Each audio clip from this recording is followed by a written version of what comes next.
deck. I was playing a different build of it made by Eric Hawkins yesterday, and it seemed pretty nice. I was playing it offline while I was watching League of Legends Worlds. And I was like 4-0 and the power went out, so we kind of got robbed out of a trophy. We were up a game, or we were about to be up a game in a match that's pretty favorable for us.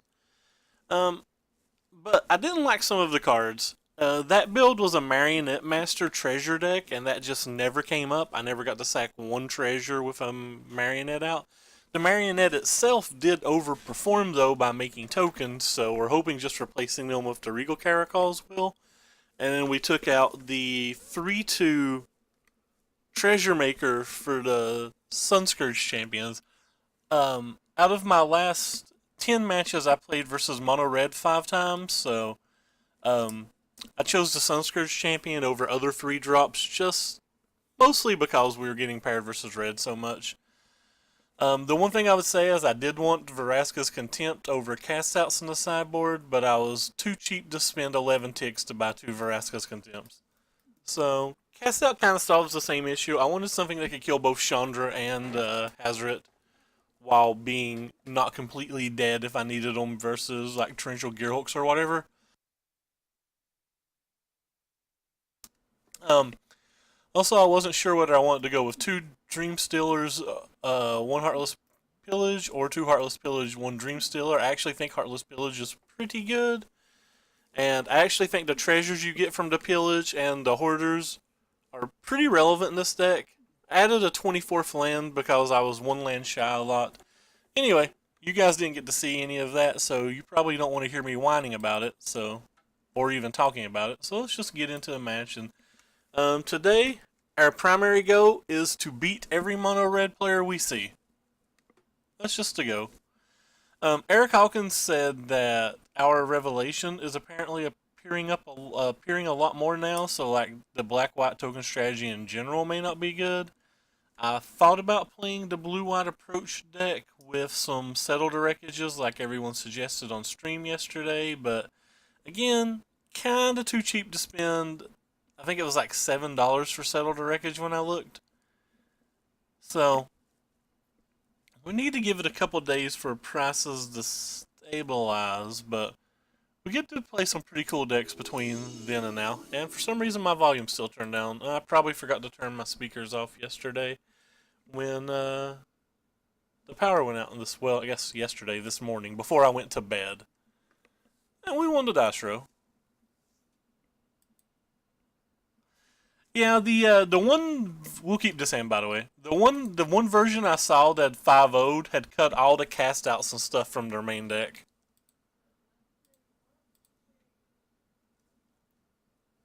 Already feeling like the mana was a little tricky to begin with. I may have should have added one more swamp. And we get paired versus a blue deck right off the bat. This is not what we want to get paired versus when we play this style of deck.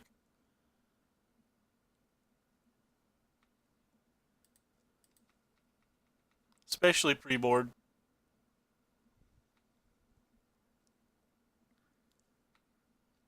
Hopefully it's just like blue-black pirates or something. Go ahead and get a second little vamper out. And apparently my moto's still lagging today. By the way, hello, Jammin' Wed. I don't know if I've saw you before. I kind of just immediately press F6, not even thinking about the fatal push that we could, in theory, need to keep up. Yep. Chart of Course. That's a pretty cool card. I'm actually interested in casting some Chart of Courses. What's up, George? What are you into today, bub?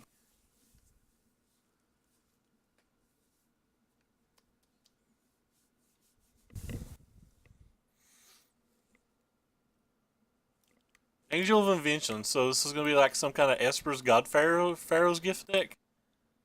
That could be an interesting little problem for us.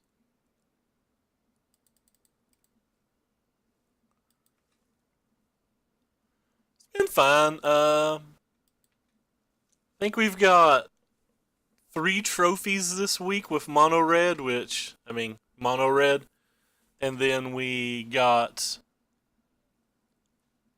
4-1 yesterday with our newer blue-white approach list, and I was 4-0 this morning off stream while watching Worlds, and then my power went out, which kind of sucked, but it is what it is. That's a little disappointing. It's kind of an interesting one for him to pull. He could have actually killed a vampire.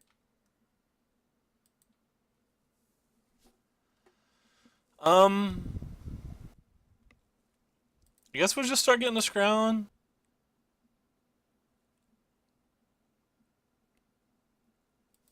If I play the stockpile this turn, it might let us fatal push and kill that next turn. I'm actually going to do this just to scry. We break even on the creatures. I don't think the life that we're going to gain is going to matter, and I definitely want to scry. Turns out, didn't really need to scry, it seems like. Card was already there. Could have attacked first and then like sacked whichever one he blocked. That was a mistake, so I like lost. That would have been a 2-point life swing. Yeah, that was a mistake. I kind of figure out my mistakes generally like 10 seconds after I act because I'm trying to play a little bit quicker and not think out my lines because of the stream.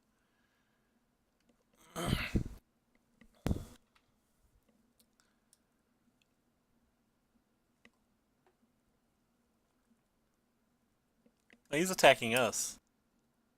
That's surprising. Less surprising since he wants to use a charter course, I guess.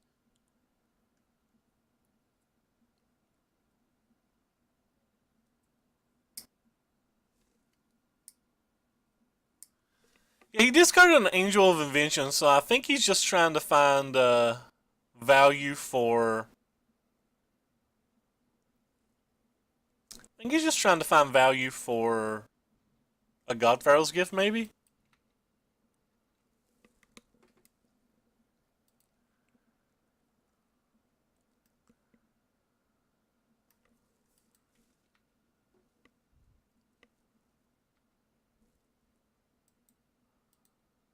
That's what I'm assuming that we're playing versus based on what we see.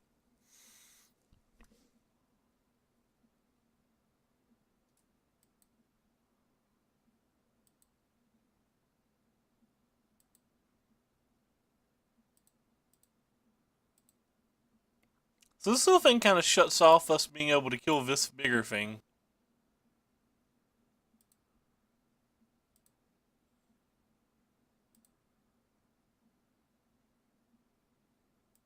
Definitely don't want that land. I don't think I want to fatal push that little thing. I can fatal push that little thing whenever we want, so.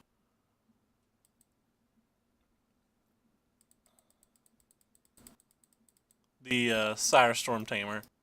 I would love to kill this, but we didn't have that option.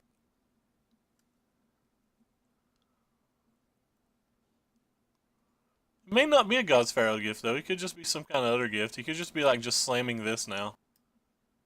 Nope, he is in fact a God's Pharaoh gift deck. Alright, well, we'll go ahead and try to pop that thing then. We don't really have that many answers to the God Pharaoh's gift and Angel of Invention.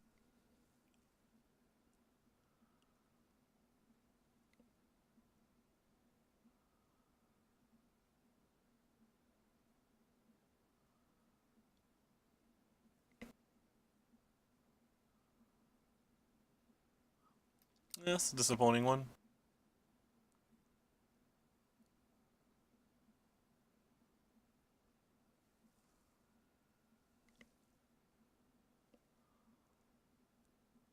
He's up to 4 things.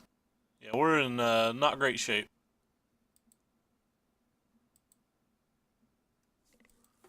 Not great shape at all, friends.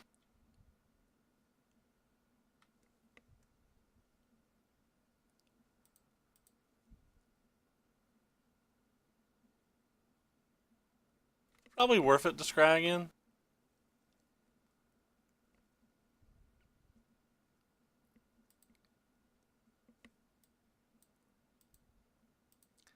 I don't know if it's just my computer or what, but I am lagging terribly again. It may be too slow at this point, but I guess we'll put it on top.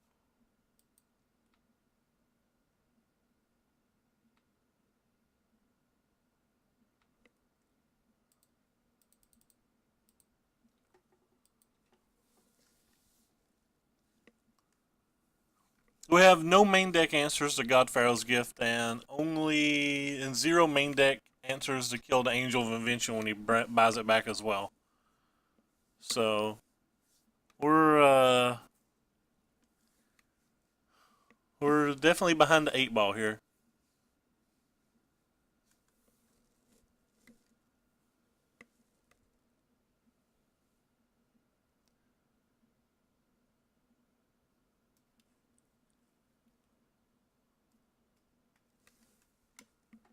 Unless I'm mistaken and just don't remember my list, which is reasonable.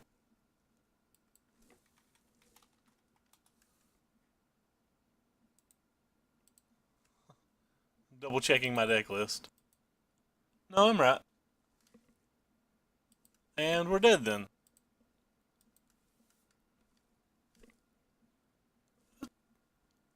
Hey there, Angry Beard. Yep, have no answer to it. So we'll just go ahead and move on to the next game.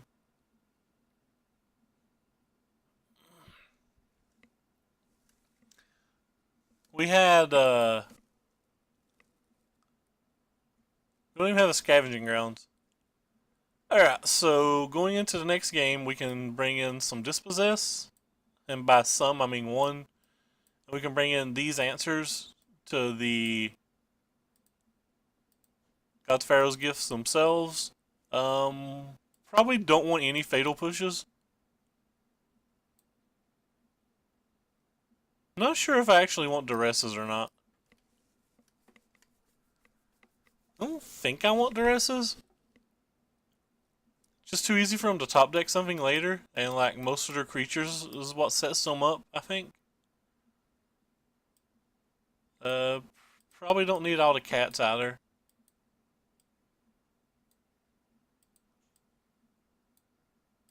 This seems a little bit better.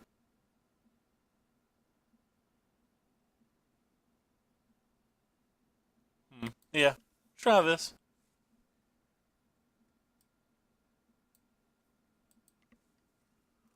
This is certainly not the type of match that we're hoping to get paired versus, though. Like, we're certainly tuned to try to beat Mono Red, but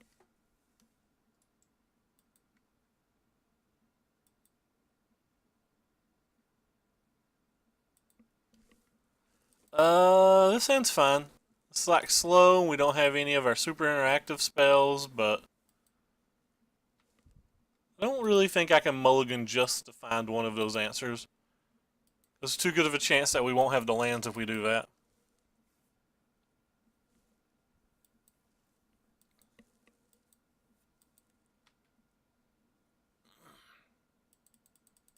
Well, we have all the lands we'll ever need.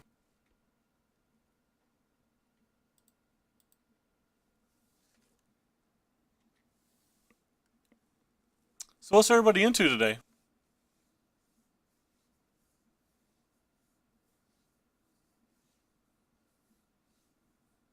Rip.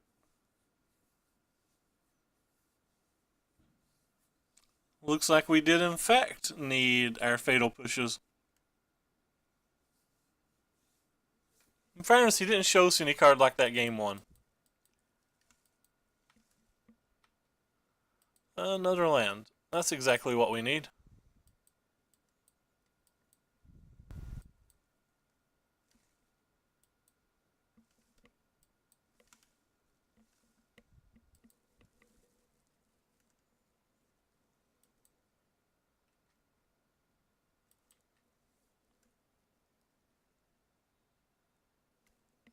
Do you have a dread or a Deadlands to try to get it back?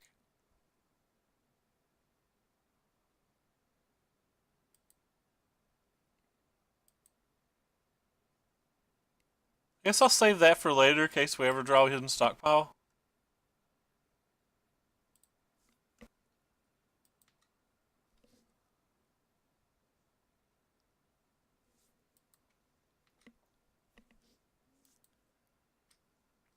But yeah, 7th land in 10 cards is certainly not going to get the job done.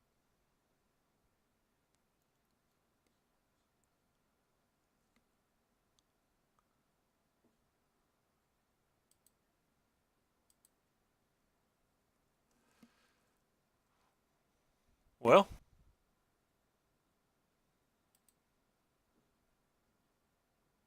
don't think that's going to get the job done either.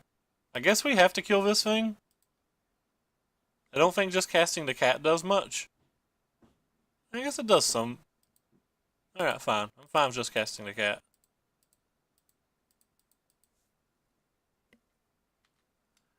Mainly because it makes this cat bigger. That's the only reason.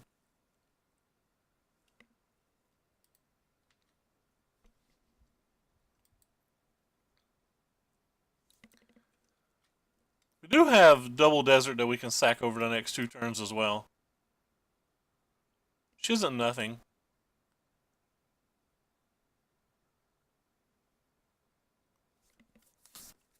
He just has a very mediocre draw. Like that's a lot of pressure.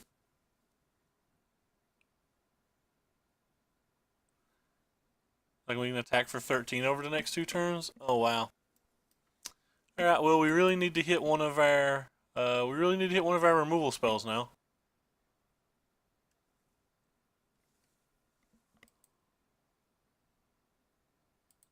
Well, that's right on time.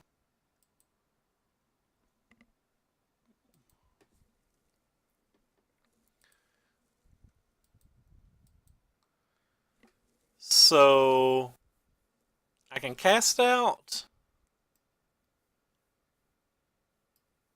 now and just attack for 6, and he'll probably take the full 6. Or I could cast out and attack and see if he's dumb enough to block.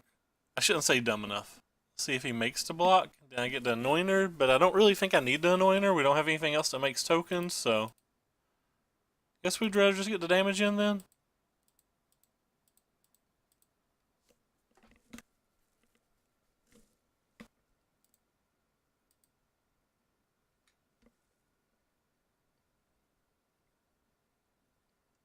Getting some more cats to scratch with. Cat scratch fever.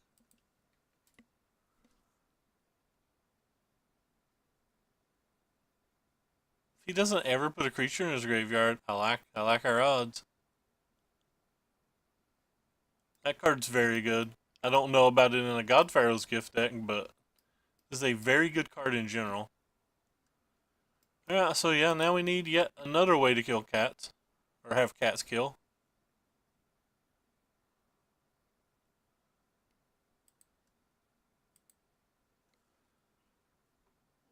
So I could just pop this and attack for 8. Think that's good enough?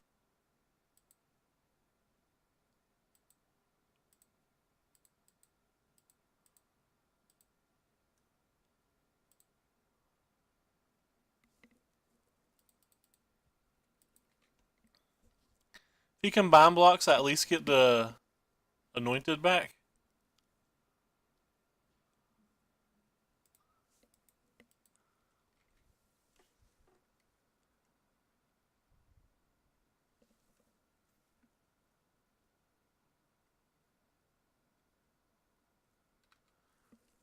And if he doesn't combine block, he doesn't get any trigger, and we're lethal for a pretty good attack on the next turn because of the little dunes. We have a lot more information on how to sideboard now. Thank you for following XGSX. So we're really just wanting to fade an Angel of Invention now.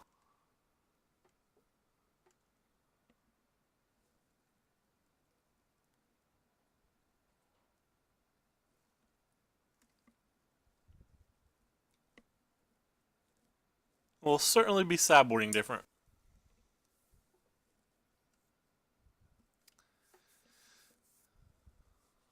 So he just didn't get any of his graveyard stuff going that game. Alright, so what now? Still don't think we want the Fumigates. But the cards that I definitely don't want over here. Still don't think I want any of the discard. Kind of want some of the fatal pushes back. And I kind of want the cat as well. I kind of just want all of these back.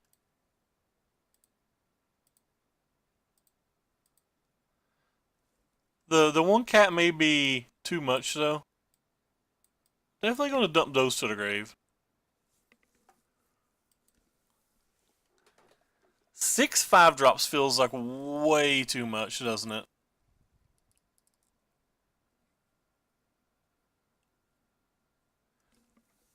Yeah, I guess we'll just leave the one cat on the side then. Wins games so fast though. And our other cats don't really do a whole lot versus his like 1-2s and stuff.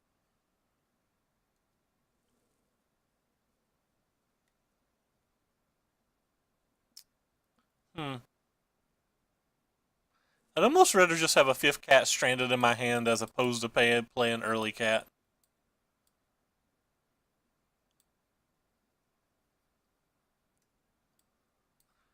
That's probably lunacy from me.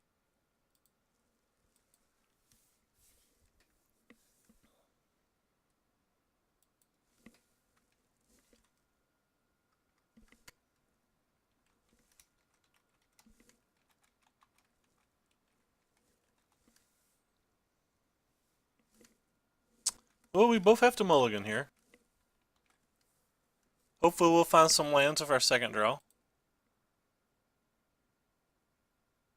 And we found some lands. Alright, we'll keep it. I'm not super excited about it, but I do think it's a keep. I'm actually going to keep the land as well, even though I don't really want it.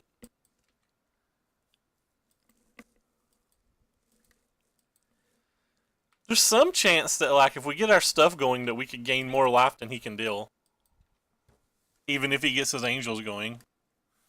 But we have to find, like, a hidden stockpile and stuff for that to happen. Led with blue. Interesting. Didn't really want this third desert, but we do have lands now, so I guess it's something.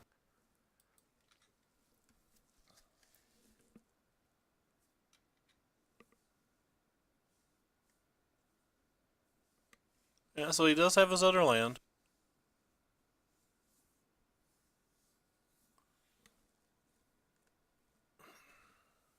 And a Champion of Wits that I don't really want to put in his graveyard. This might be one of those games where we're just trying to break Moto.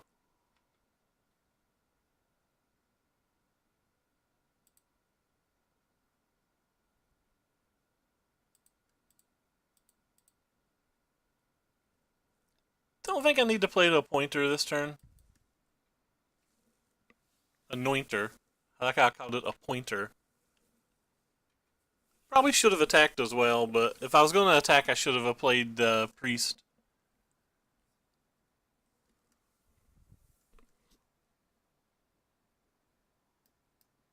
Well, there we go. Hopefully they don't have another Spell Pierce.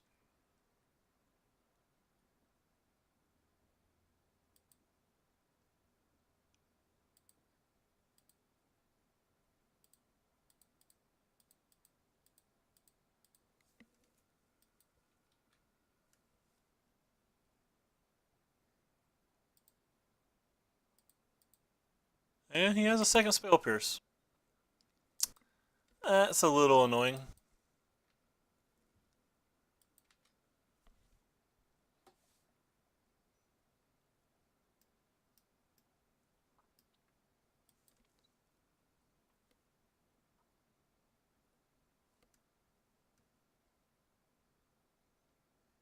It's kind of a brave cast there too. Like, I gotta have cast out or something. It makes me think he has multiple of them in his hand.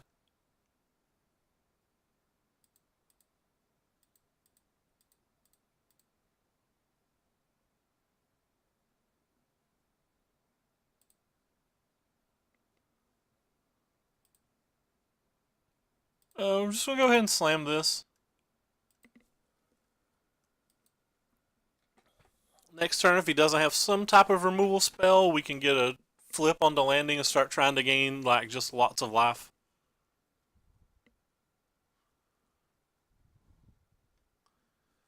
But we're certainly not in a spot where we particularly want to be right now.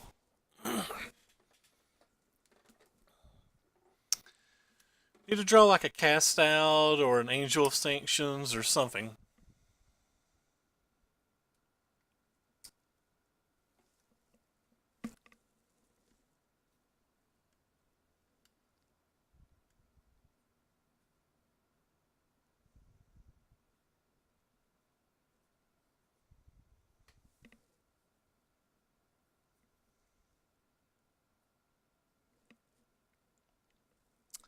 This is potentially one of those type of hands that we could beat an Angel of Invention, depending on what else he has to play. Well, when he has the Walking Ballista, that pretty well rules that out.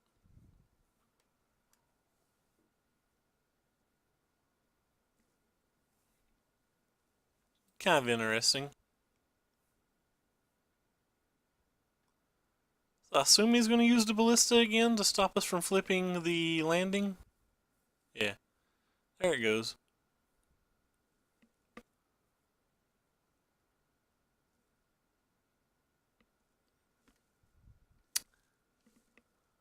Another Angel of Invention. And that's the third creature in his graveyard.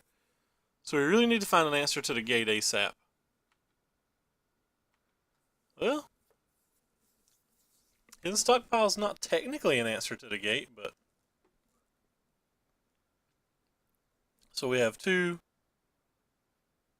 4. So we can play this, sack this, buy this back, or whatever, and just get like a lot of things. So white and black.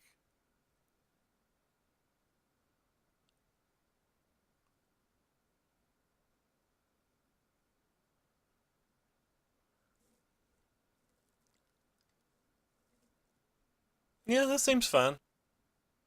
We can do the same thing with the other dude next turn.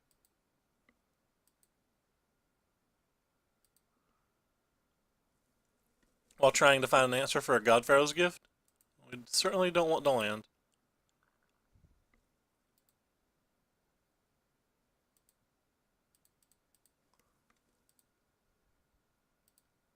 Could have played the one out of hand too, but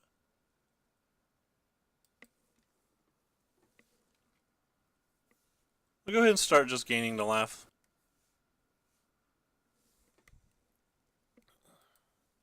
Since it does look like it's going to be pretty easy for him to flip the angel this turn if he wants, or this game.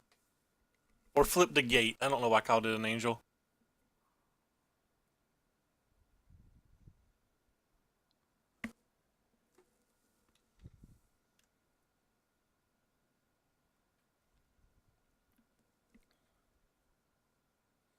Certainly going to be a hard game though.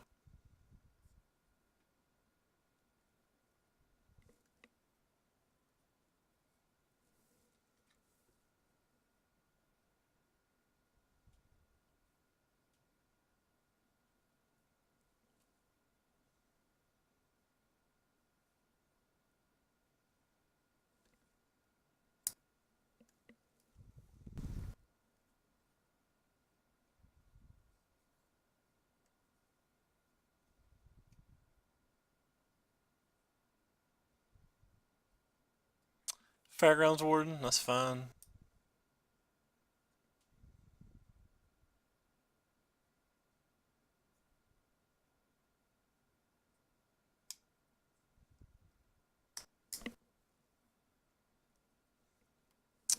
It's kind of an interesting attack. Doesn't seem like it accomplishes much. We're going to go ahead and sack one of these during our upkeep. We're going to have to sacrifice something this turn anyway to get a scry trigger. And it helps us hopefully filter our deck a little bit. Or we could just get 3 lands on top again. That works as well.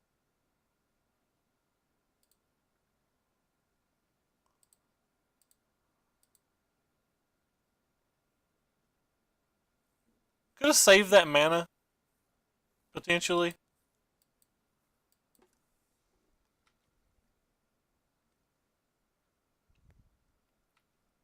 But now since he attacked with the 2/2, we can attack with everything without even worrying. I really wanted the draw step more than I cared about the Warden killing something.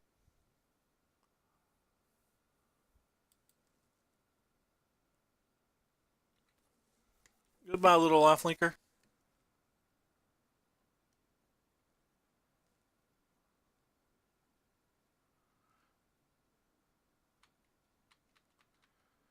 So, we're starting to kind of blow up a little bit here. To see what else he has, but like we're doing our thing.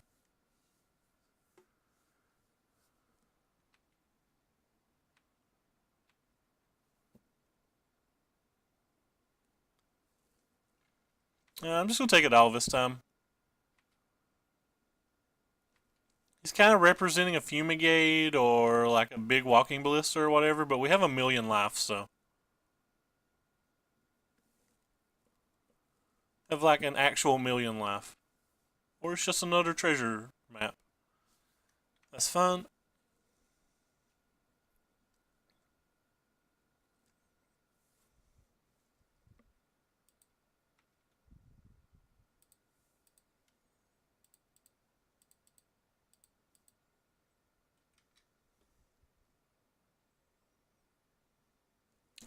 So you can block one, and you take one. We have 6 creatures, he just takes 12 here. If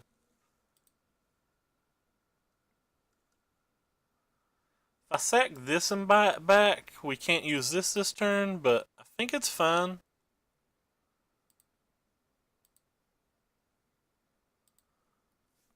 Just trying to give us a nice life total here. We can cast that, so I guess I'll keep it, even though it's on the weaker side of things.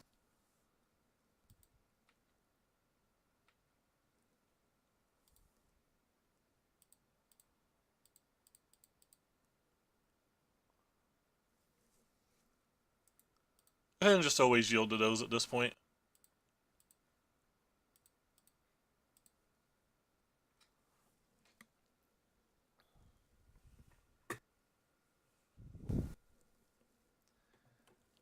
I think it's still safe to attack over everything. I don't mind to lose one guy to deal, like, a lot of damage. 5.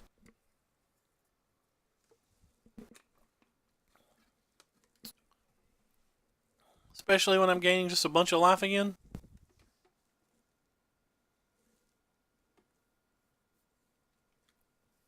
Next turn it'll probably be pretty safe for us just to start swinging with the one thing. Another God Pharaoh's gift? Sure. Oh. Well, the Storm Chaser makes that not right. Alright, well, we'll sacrifice one thing again.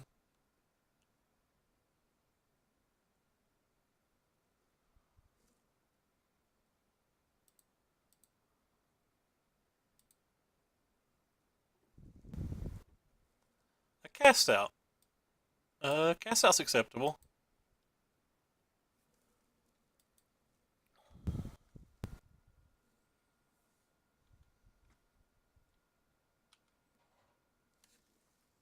Hey, Corey Cool Cat. What's up, man?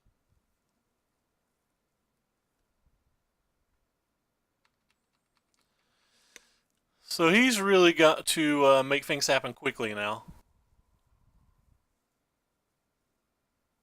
Another God Pharaoh's gift doesn't change anything.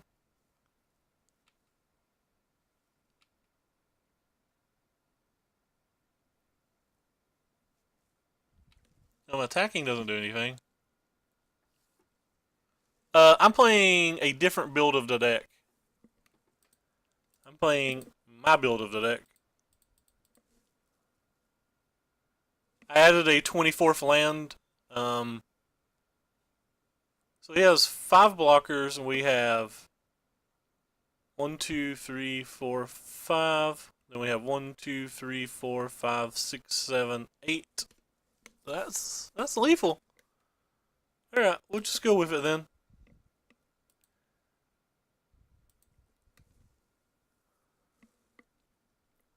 Okay.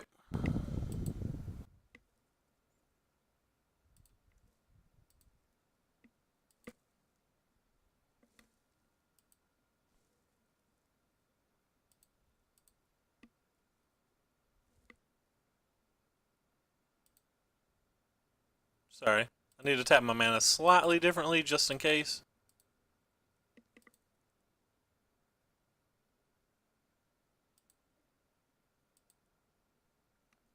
Actually, I changed my mind. I'm going to keep the Deadlands. So that gives us a trigger from the hidden stockpile.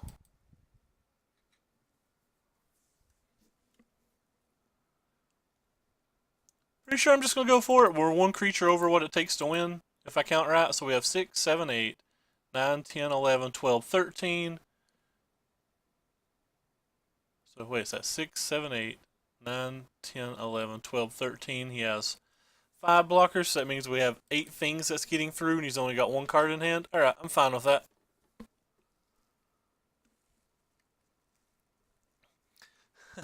Black White version 2, designed to beat only mono red.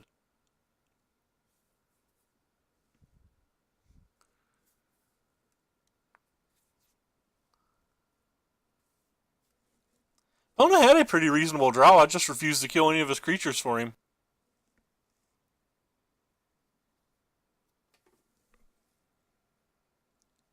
He even had a spell pierce from one of my processions. Alright. Well. Hey, Frisch. I don't think I've saw you around before. Hope you're having a good day.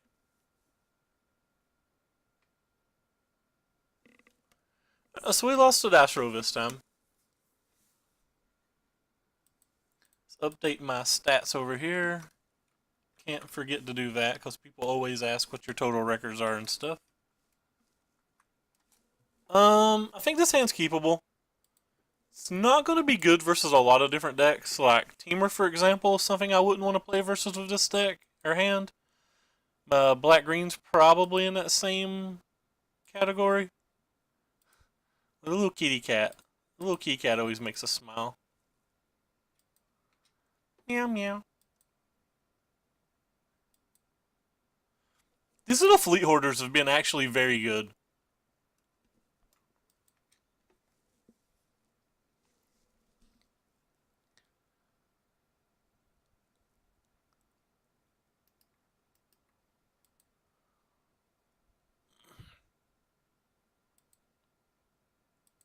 Nice. Getting extra lands is nice.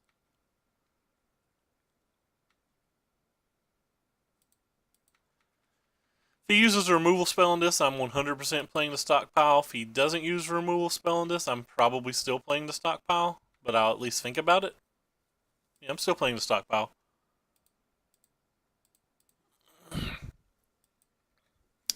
Don't get a trigger this turn, but I don't think I'm attacking with the Hoarder next turn anyway, and getting that on the table lets us like play a Hoarder and sack next turn if we want, or like sack and bring the cat back. It just gives us more options, I feel.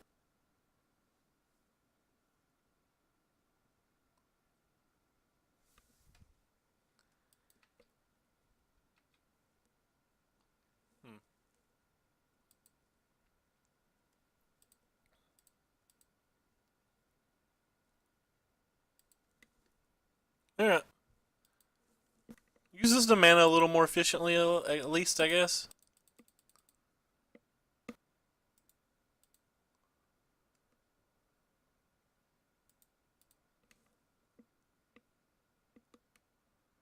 Fatal Push when he's played no 1 or 2 drop so far. Is it bad that I still kind of want it? Putting it on the bottom, though.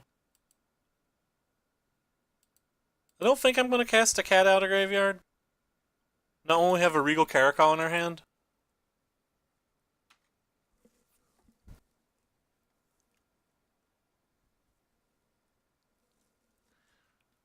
And we'll get a stockpile trigger next turn off the treasure either way.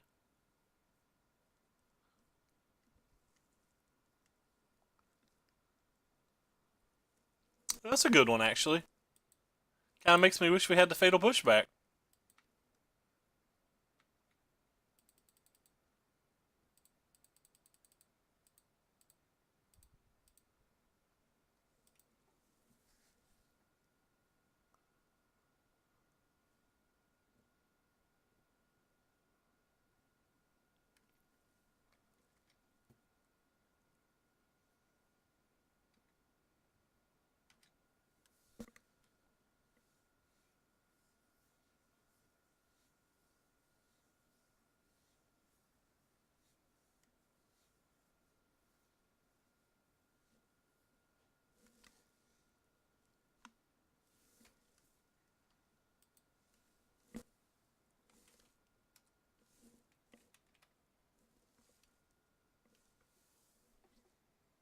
It doesn't seem like a particularly good attack to me.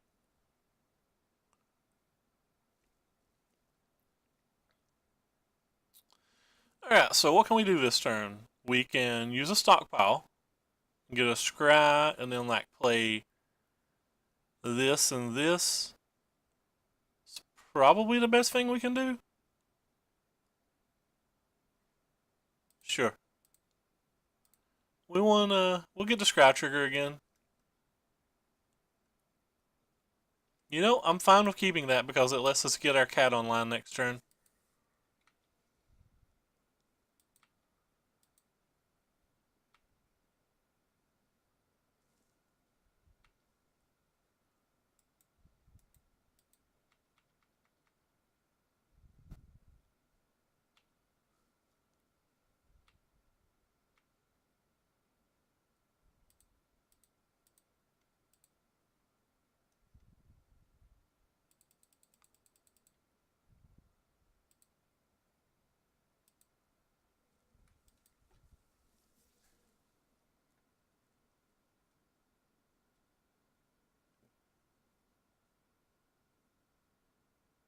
It's starting to go pretty wide now.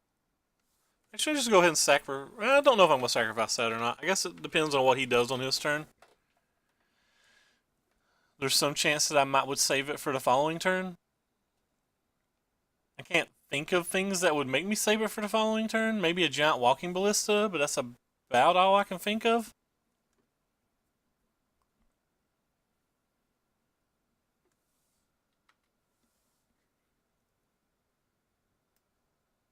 So that takes 10. Wow. So opponent's going to get to draw an extra card here. There's nothing we can really do about that.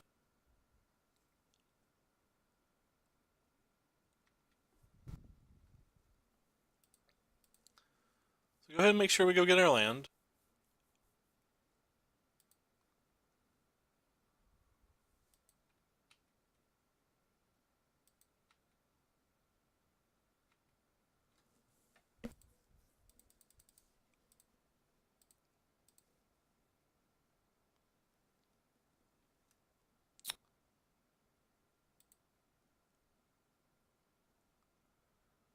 So what can we do now?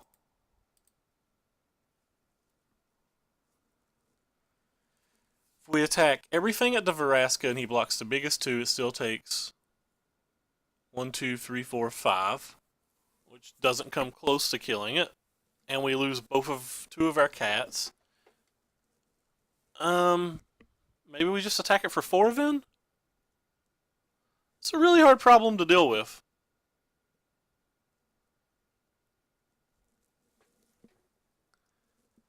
And people said Veraska wasn't good. Like, so many people have said Veraska isn't good. Those people, by the way, are lunatics. They're not. Attack Veraska for everything, you get your value. It's a little disappointing.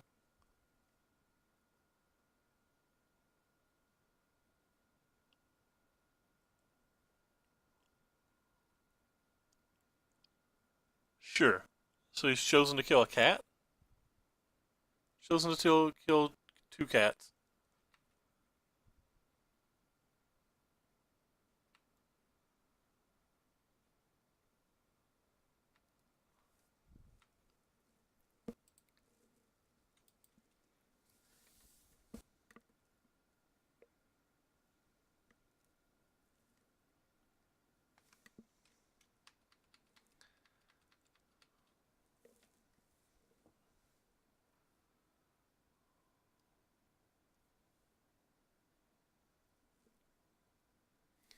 Yante. So you'll have 3 blockers, potentially a removal spell?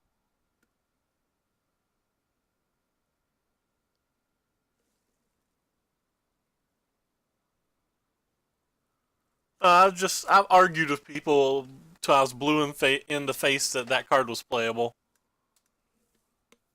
Is it the best Planeswalker I ever saw? Is it Jace the Mind Sculptor? No, but it has a massively high loyalty counter. It protects itself well, and it can win the game pretty much if it ultimates. All things that are required. So I actually can't kill the Vraska on this attack either. Like, the Vraska just solo won this game, if he wins.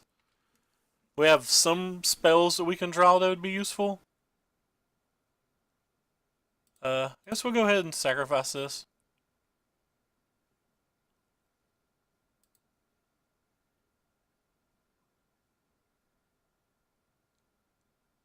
So, like, we have some things we can use here.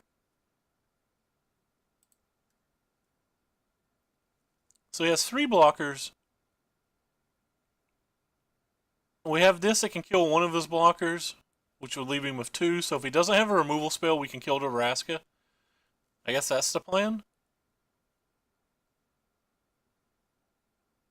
Yeah, that has to be the plan, right? Alright, so we'll just take our draw step.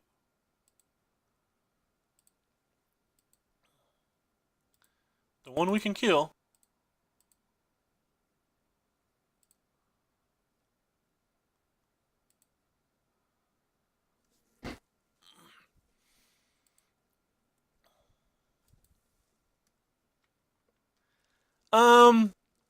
Nothing particularly new, but the Dire Fleet Hoarders have been exceptionally good.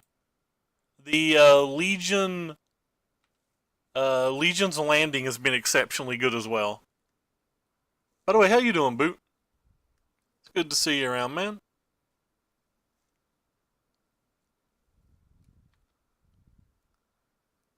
Well, we dealt with a Vraska, but he got 2 extra cards off of it, and we lost the majority of our board.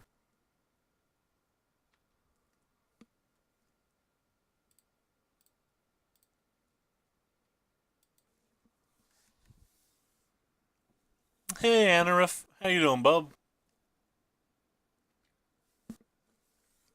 Wonder what the card he got is. Curious what this is.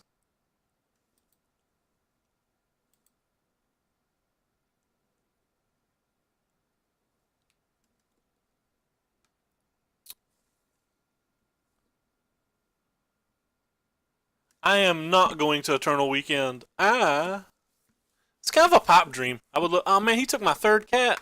That's going to be a problem. I would actually love to go to Eternal Weekend. Nobody locally to us even has Moxes except for this guy, and he's got 3, I think, but like 2 of them are the same.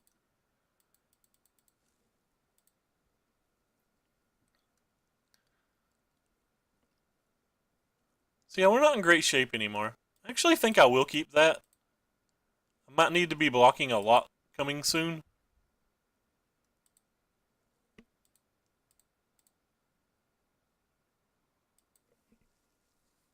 Oh yes, 4, my bad. Corey is in fact here, and that's the 3rd Regal Caracol that's come down.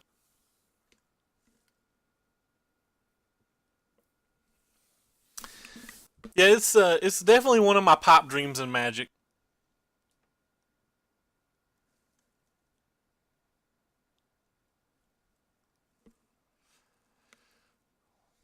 Well, we need something to happen quick.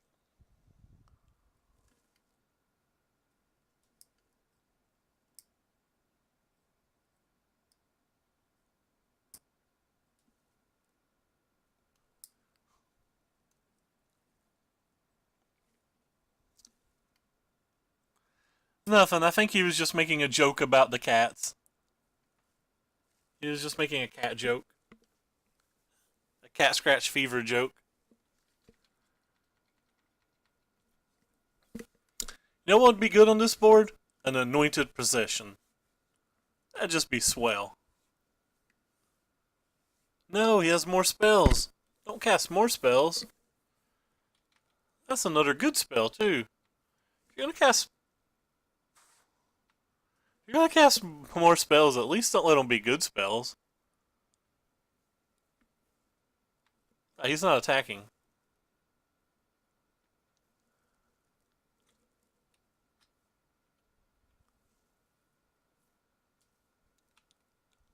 I'm amazed that he didn't attack. I would have probably attacked.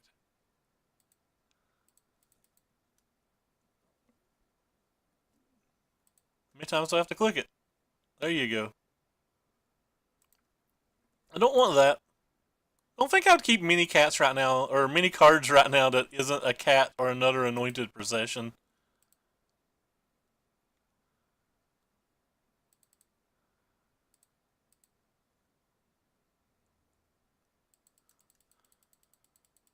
If he doesn't have a removal spell, this can start gaining us a little bit of life.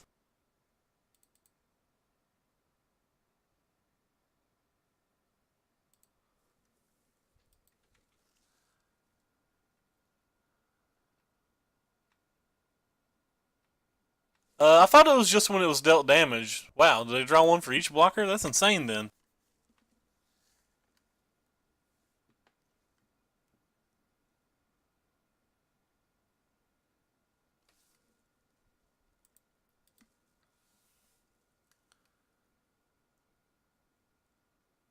I played the same build you did, Corey, this morning, and I was 4-0 and about to be up a game when the power went out. I just got paired versus different matches. I didn't get paired versus any over the top decks. I didn't get paired versus anything with flyers other than Glorybringer. So that's fair. I'm probably just taking the 4 if he attacks with them. Can't imagine wanting to block them. Hey, local. What's up, man? Alright. Let's keep playing this game where we sack something every turn. I'm not using the Evolving Wilds because we've already scrapped cards to the bottom that I don't want to shuffle back in. And we're really only looking for one white card, or one card and it's double white to cast, so... Or, one white card is like all we're really looking for. Yeah, that's why I mentioned that. You'd mentioned that you died to a lot of flyers yesterday, and we just didn't get paired versus a single flyer in the entire pool. I shouldn't F6 because, like, if he uses a removal spell, I can always sack in response. But I got to be honest, I just want to F6 right now.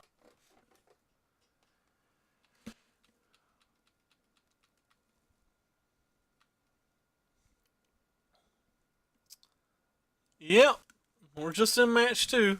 Live for 54 minutes. It's been one of those days. Oh, that is insanely good. The ultimate on that. The entire reason we're in trouble this game, by the way, is completely that Veraska. We'd be so far ahead if it had not been that Veraska. And now he's got a second Veraska. So I'm not actually sure how we win anymore, unless we draw like Anointed and Anointed quick.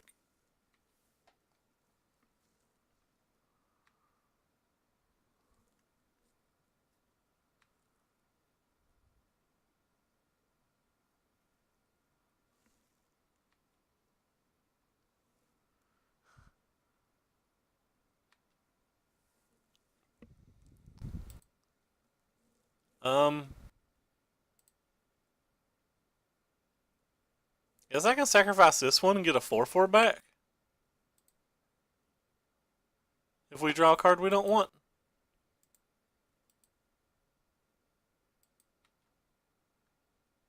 Oh, well, we found a card we want. But that lets us get a lot of life next turn. Which really lets us start going crazy.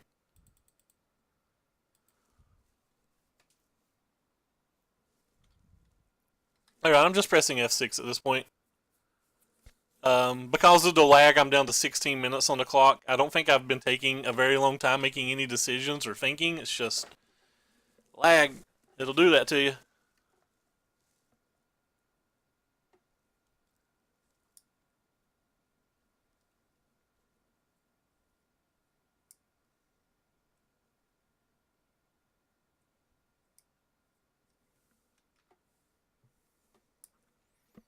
That Veraska's still going to be pretty hard to beat.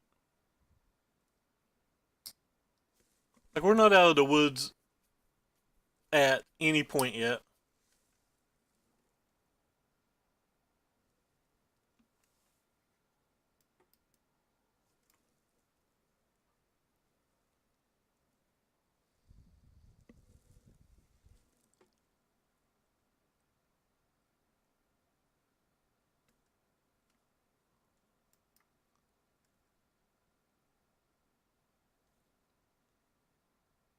Well, you got that one up.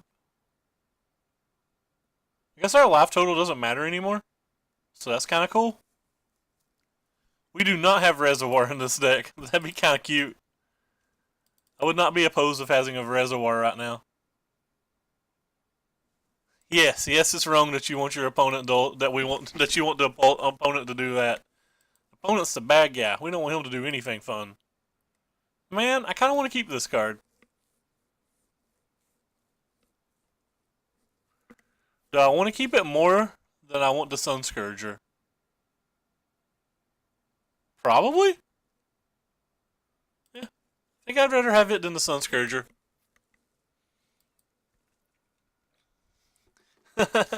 Hey, not my one or me one. What are you into, man?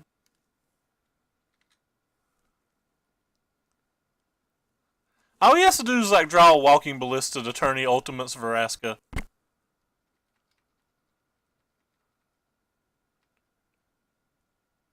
He has 9 blockers a turn right now.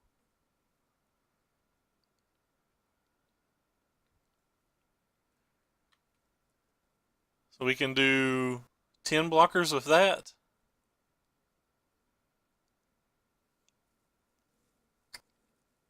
That's a problem. Doomfall. Target opponent exiles a creature he or she controls. Okay. I choose you.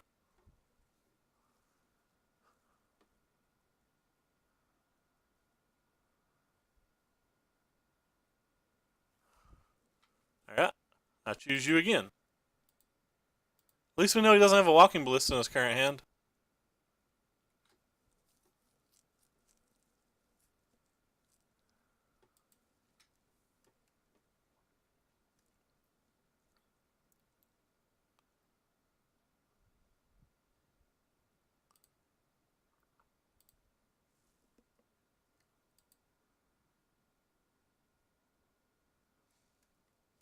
I think he plans on ticking it up.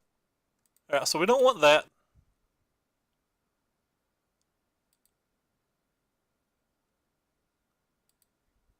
Another one of those? I guess I'd rather play this one then if I'm playing one of them.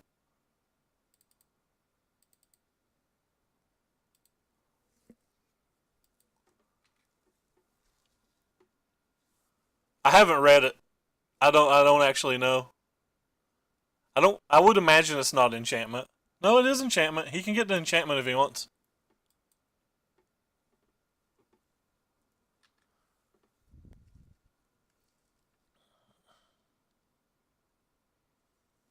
No, you're right, local. He can get enchantment. So how many blockers does he have now? 1, 2, 3, 4, 5, 6, 7, 8, 9, 10. And he gets to gain 6 life. So our life total has become 1. Sure. If he top decked Walking Ballista, you'll see me get Saudi.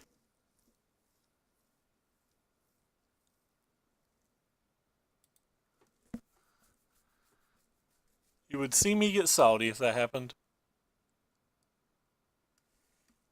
Hey, thanks for following, Ignis Droko82.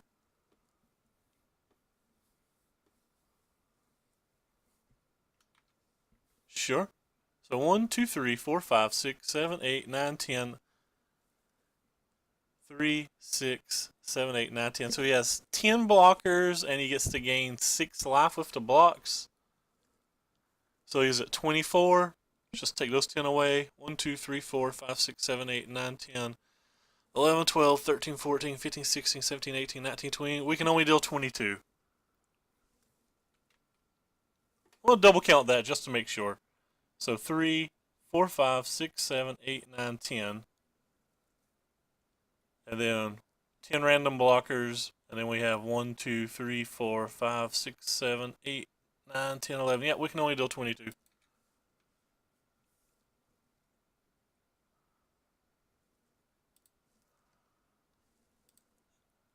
Well, he's at 24 because he has 6 points of lifelink blockers. So, do I want that? I still don't want that one, do I?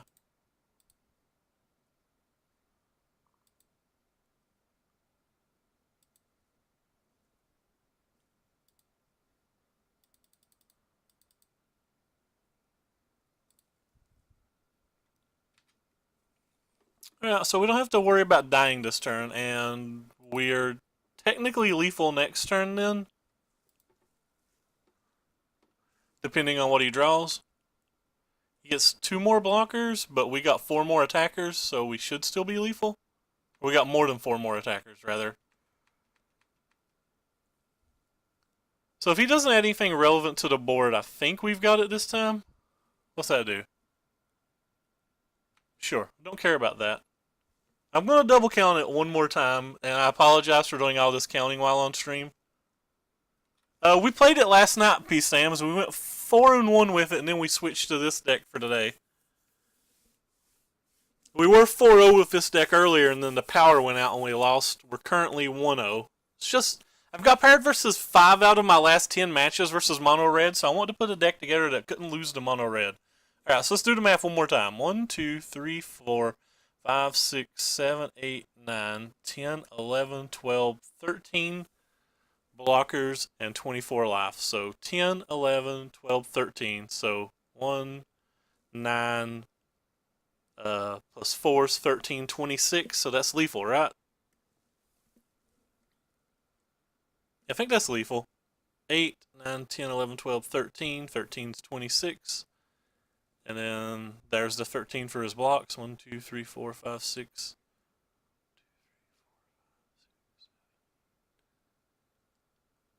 Yeah, I think that's lethal. Guess we'll find out the hard way. Knowing my luck, I'll have miscounted. Well, that makes it simpler. I guess I should have droned the spell before. Well, no, that's not right. I definitely shouldn't have droned the spell first. Because we were trying to decide whether we were going to scry or not. Let's kill a random thing with lifelink. Yeah, he can gain 6. That's why I've been trying to deal 24.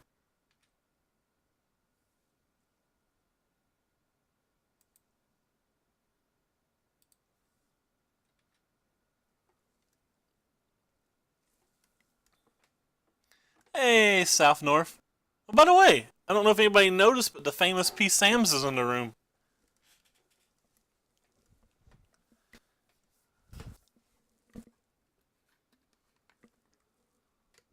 I really wish Moto wasn't so laggy right now. There's a chance that we'll run out of time if we have to play all 3 games.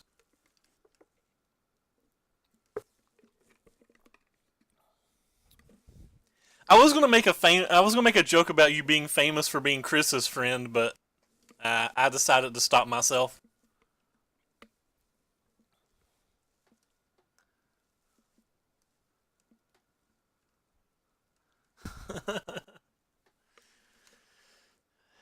I bet Chris will never talk to me again after he played Approach at the Grand Prix.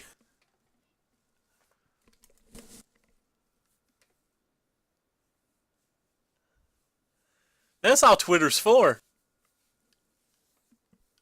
That's exactly how you get famous on Twitter. Alright, so we're versus some kind of like black green deck with planeswalkers, so we probably want to cast out. So I wish these were Vraska's Contempts, but I was too cheap to buy Vraska's Contempts. Probably actually want all the Fumigates too. I feel like they can probably get out in front of us. Cards that don't seem great versus them, and actually it's just the Sunscourger champions that doesn't seem very great. I think I need all the other pieces. Angel does some things. What else would I take out? The Sacred Cats probably ain't going to do much work, but they're probably almost as good as Legion Landings. I don't know, I probably don't want all the Fumigates. fine with everything else. I'm trying to decide which of these I like more.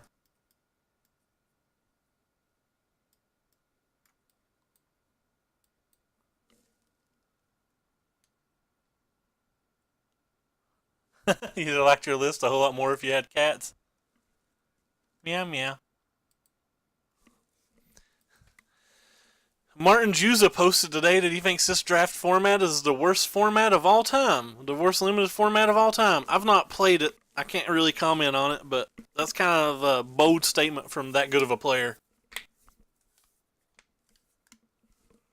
It does seem pretty straightforward, but...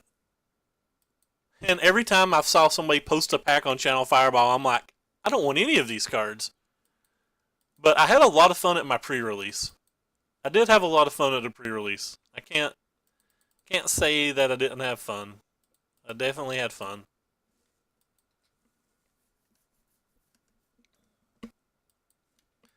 I'm just going to try to play a little faster this game. All my decisions might not be great, but I feel like the time might actually be an issue.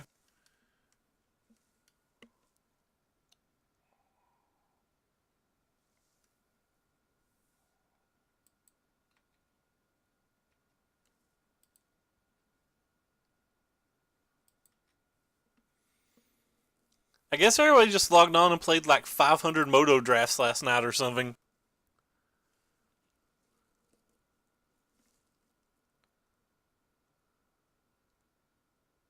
Thanks for looking that up, Boot.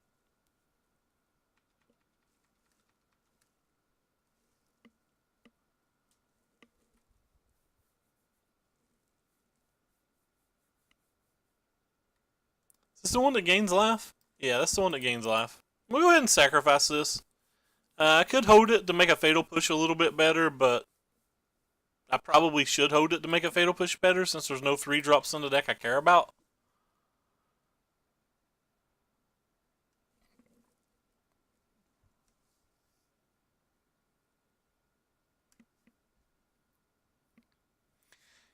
Yeah, Magic needed to take a step back in power level, that's for sure. Things were getting absurd.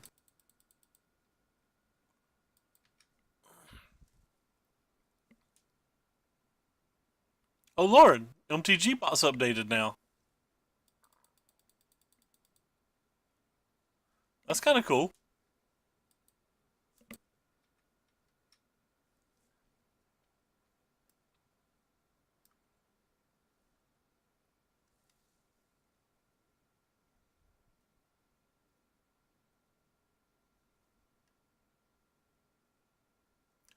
Type exclamation mark deck list in chat and you can. And thanks for stopping by, Papa Smurf to Mind Sculptor. I don't think I've saw you before.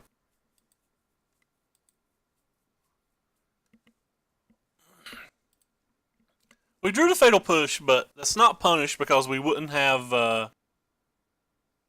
We would not have the Evolving Wilds on this turn anyway, as I would have used it to have 4 mana for the cast out. It flips into a Kajordan Outpost or whatever, a mana producing little token dude, or sorry, a creature producing little land. Man, I can't talk at all today.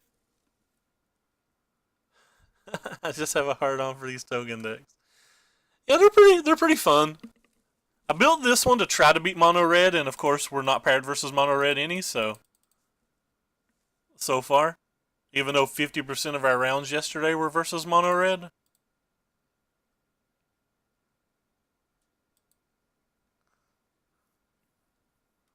The card's pretty sick. This card's kind of cool too. I don't think it does much in this spot, but it's kind of cool in general. Just gonna go ahead and play this thing. He missed his 5th land drop, so probably has like Veraska's Contempt or something since he didn't play a creature. Just Fatal Push? That's nice.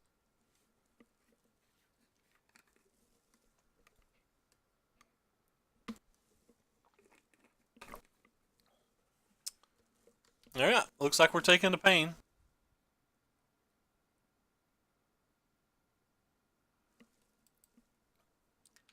That's true.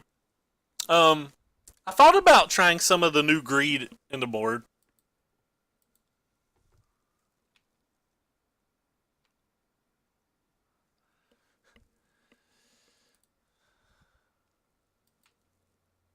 I like the fact that our land can kill his creature.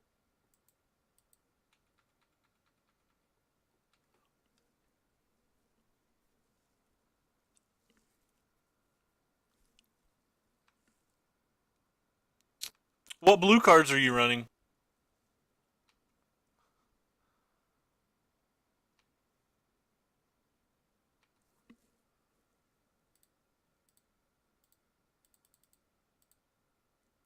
Um, I don't know which desert I want least. I guess I don't want this desert more for the board state we currently have. And we have multiple of this desert to draw, where we only have one of the. We only have one. That's not true. I think we have two Dreadlands too, but that's beside the point.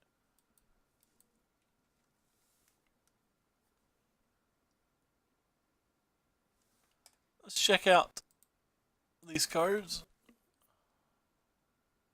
Let's pop up the old list here too.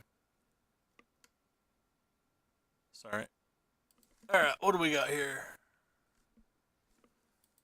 I'll try to read it in between these.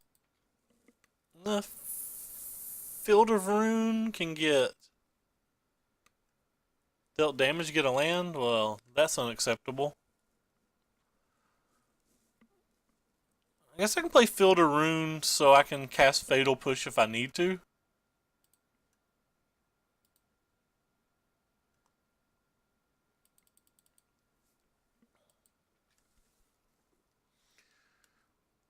Champion of Wits, Scarab God, Chart of Course. I like Chart of Course. Chart of Course is one of my favorite cards in the set.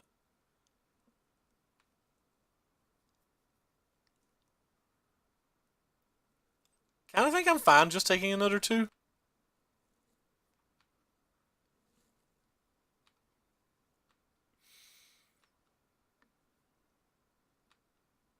This is game two.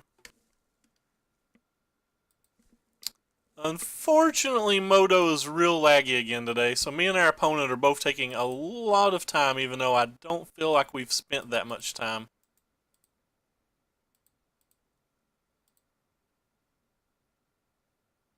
Kind of still don't want to kill that.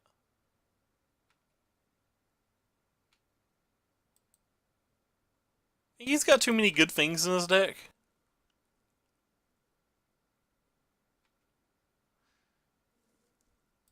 You can see the slight pause every time you like tap something or activate something right now. People are loving this set. It could just be my computer or connection as well too, who knows.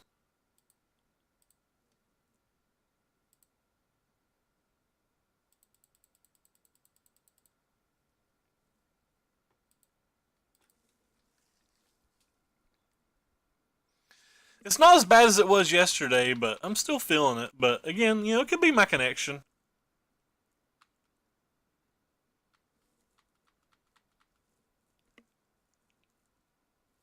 I guess we'll just keep taking two. I feel like this cast out can do better things. I'm not super worried about my life being low ladder. Alright, well if he's never going to play anything else, I guess I'll use the cast out now.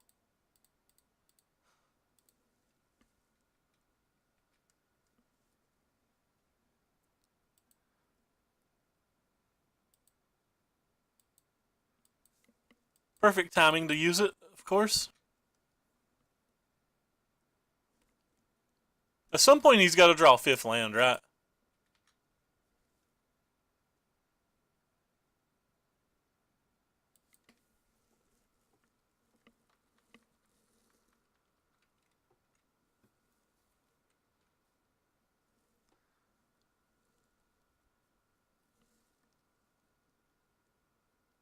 Hey, JJ Steele, what are you into today, man?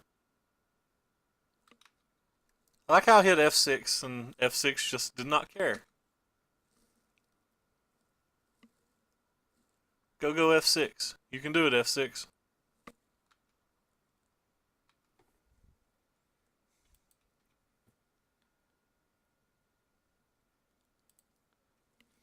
My first thoughts last turn was, why in the world did he use that as a sorcery? And then I remembered, oh. We're doing the old style variant. We did the Eric Hawkins treasure variant yesterday, and we literally won every game with just tokens. We didn't get one person with the treasures and the marionette masters. Like, the marionette masters were good on their own by just making a bunch of tokens, but like, we didn't get one person with the synergy.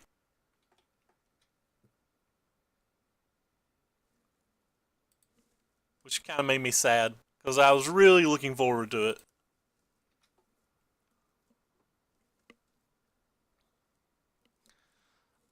We're down to 6 minutes now, and there still could be another game, so I really am just hitting like F6 in a lot of spots right now that I shouldn't. Like right now, F6ing on his turns, not great. Okay, ended up not mattering because he had the duress, but like, I'm worried about the clock in case there's a game 3. I'm even going to play my Sacred Cat pre-combat because of it.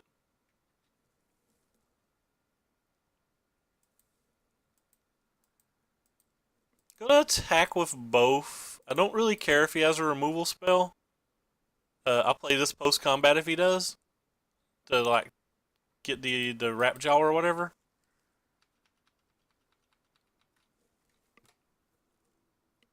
Hey, he finally hit his land. It's just turned 13. That is extremely unlucky for him.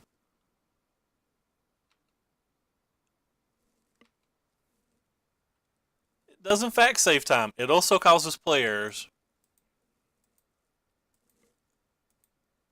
I think I've timed out exactly one time this year, so I'm not that worried about it saving the time.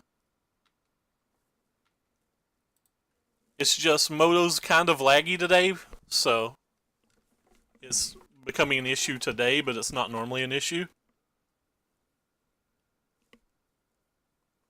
I did time out one time in the past year, though. Well, we got lucky that our opponent, like, literally just didn't play spells for 13 or 14 turns or whatever.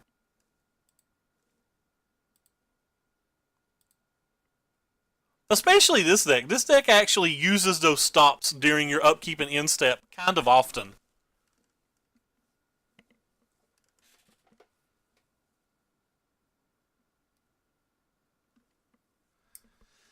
Anyway, for those that are enjoying what you're seeing, make sure you click the follow button. And if you look in the links down below the stream, there's a link to my Twitter chat where you can see every time I go live, all the deck lists we play, random thoughts and arguments. I like to argue with people, so I don't know, might be interesting to watch. And a link to my YouTube. On the YouTube, you'll find all of our streams recorded. Most of them actually put in nice little playlists, and you'll see some content that I've played off stream, but not a lot of that because unfortunately my upload connection's just like 2. It's below 2, so like I can barely even stream. I tried to do 5 matches one day, and it took me 10 hours. I don't know, it was pretty frustrating. But yeah, and if you're watching from the YouTube, below every video in the description, there's a link to both my Twitter, the Twitch chat, and the deck list we're playing for that particular day. Anyway, so back to this deck. Like, I've got these main deck mainly because I'm afraid of mono red. Again, like I said, 50% of our matches yesterday was mono red, and since Wednesday, we won over 80% mono red over the course of 8.5 leagues or whatever. So like I'm probably unjustly afraid of mono red, and that's the main reason these 4 card or the Sun Scourgers are main deck. I'm not sure what I'd actually replace them with. Yesterday we were using the 3/2 Treasure Maker, and I didn't make one treasure with it the entire league, so like, it's a small sample size of just 5 matches, I realize that, but it just never felt like it was strong. I'm not actually sure what to put in this spot going for like, to try to beat like a different meta or whatever.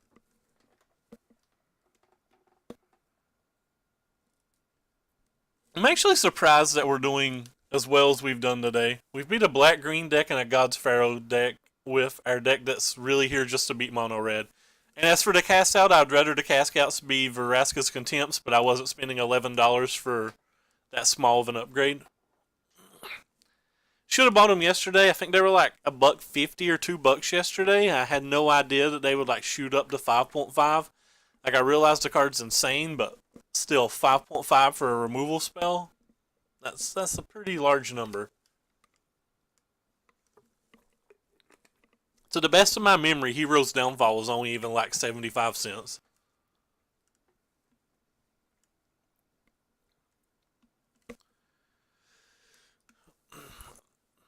Everybody that's in here is missing the VSL, including me. I had to argue with Ricky for 45 minutes when I woke up today, so we didn't get the stream started on time.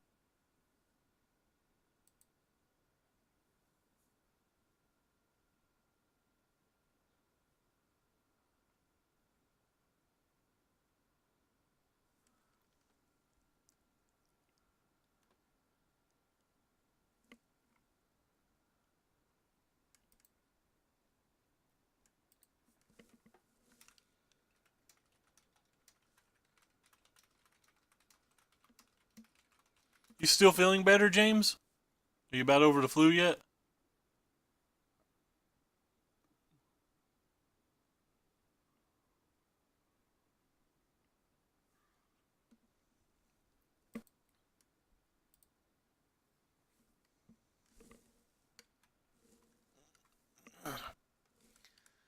Um, Direfleet Hoarder, when it dies, it gives us a mana, so it helps us ramp into our 4 and our 5 drops. And if it's later in the game, the Direfleet Hoarder actually gives us a second token off the Anointed Procession as well. But it's basically just a early card that helps us get to the cats faster. It's kind of like a minor little like it can like block, it can attack, and it can ramp. This hand's good enough. We have to hit some more lands. We have a removal spell. We have a 1-drop. We have our best card. If we're playing versus mono red, we've got a lot of tools.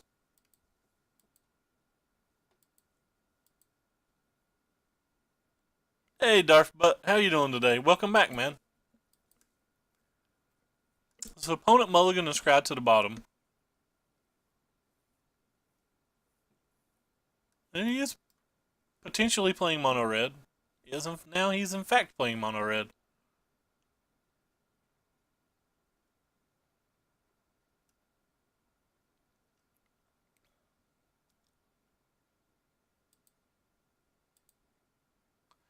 We'll go ahead and start off with the Legion landing. I would rather use the Fatal Push on a Karl Zev or whatever. I don't mind to take 1 point of damage. Thanks, Darth. I appreciate it, man. So we finally get to test to see if this deck is actually going to beat mono red like I'm hoping it will.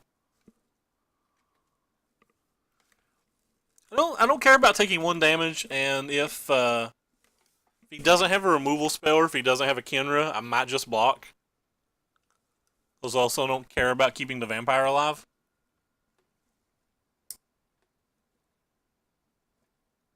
But I'm much more worried about a Karl Zev than I am the Beaumont Courier.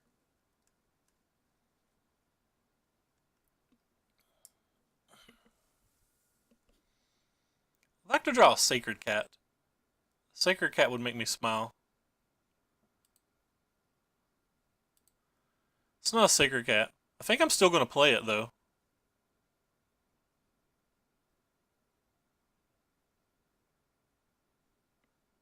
Yeah, I think I'm still going to play it.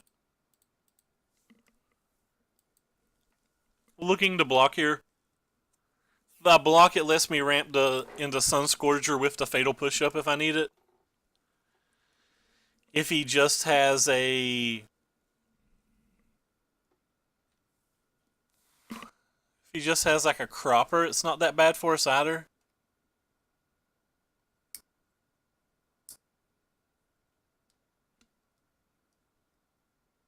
Hazard may be hard to beat this game.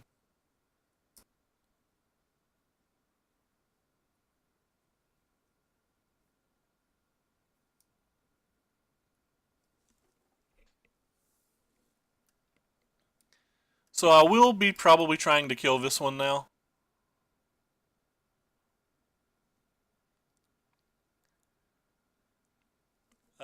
He's down to 2 cards, so like if he played a land and a hazard or something next turn, like it's starting to get to the point to where it's actually very good.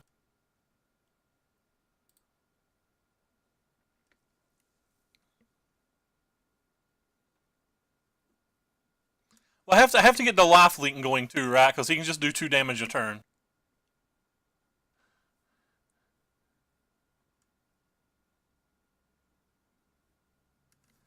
So I definitely want to hidden stockpile this turn. And I definitely want to use Fatal Push.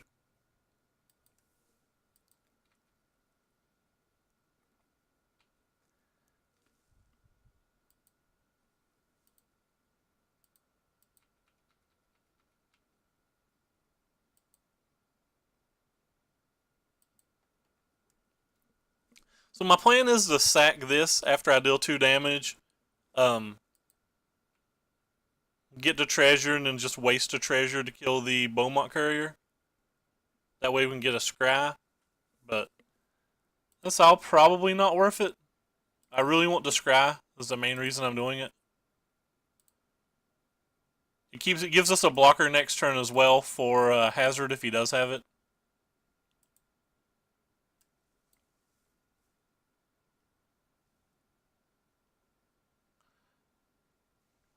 Huh.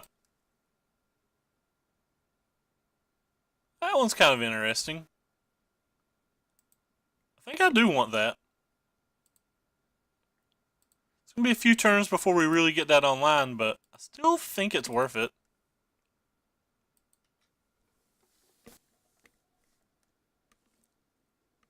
Hey, Ricky. What's up, man?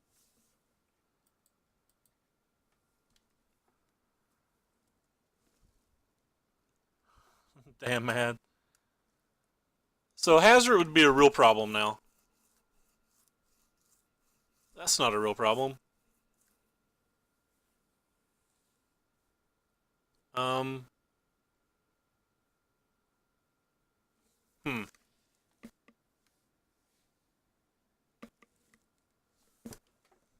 Okay. Fine with it. Hey, thanks for following the White Tricks.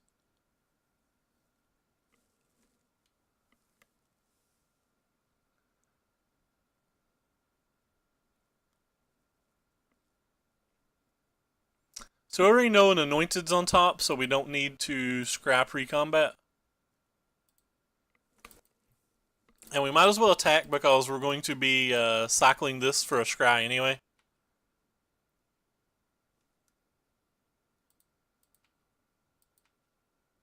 Like it just replaces itself.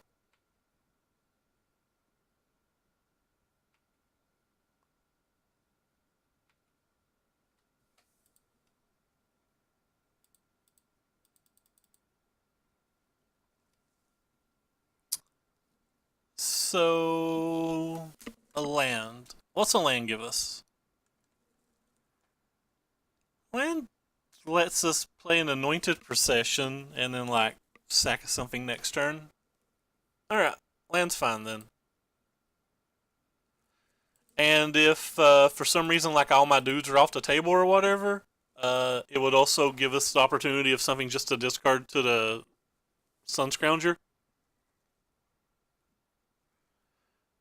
But it seems like a relevant card there.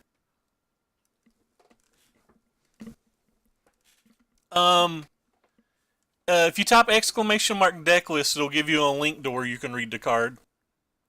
Apparently, maybe MTG bot's not updated, I'm not sure. But it's a 2/1, and when it dies, it gives us a treasure. I'll pop it up so you guys can see it. Just whenever it dies, it creates a treasure. The treasures are tokens, by the way, so like if you have an Anointed Procession out, you get multiple of them, which is pretty neat. It's an early drop that can attack and block and help you ramp into your Regal Caracols. Or like in this scenario that we had a minute ago, we were able to play the hidden stockpile, or, attack with it, sack it, then use its mana for the Fatal Push. which was nice. I'm just gonna take 3 damage here. I want something to sack next turn to the Anointed Procession, so. And I don't care about going down to 12.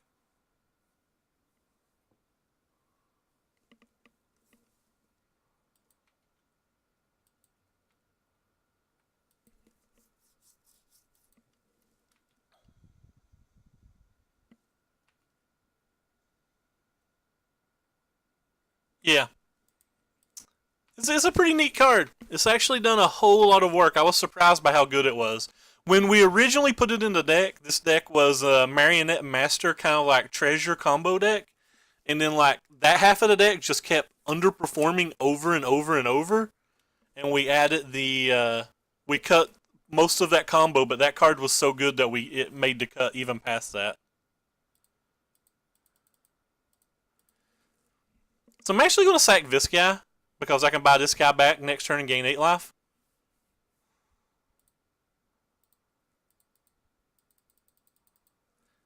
I'm not sure what cards I actually want to keep here. I don't think I need that. That's pretty insane, though. Alright, we'll keep it, too. Why not? We'll just keep everything. We don't believe in scrying anymore. I do think we've got kind of like this cute little combo set up to where like I'm going to discard the 1 Scrounger to the next Scrounger, and we're going to gain 8 life this turn, then we can gain 8 life the following turn. And we gain 8 life every turn. Sorry. I don't think we'll actually use that hidden stockpile, though. I'm imagining it doesn't really get used this game. Oh, is this another main deck Glorybringer? That's kind of sweet. I've been seeing this more and more. The guy I was playing versus at 5-0 earlier today, we were both 4-0, and he was playing a Captain Lannery mono red deck that ramped into those.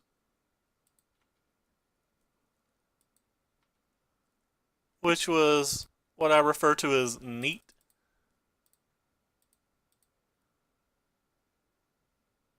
So discard that and gain us 8 life. And then next turn we'll repeat the process.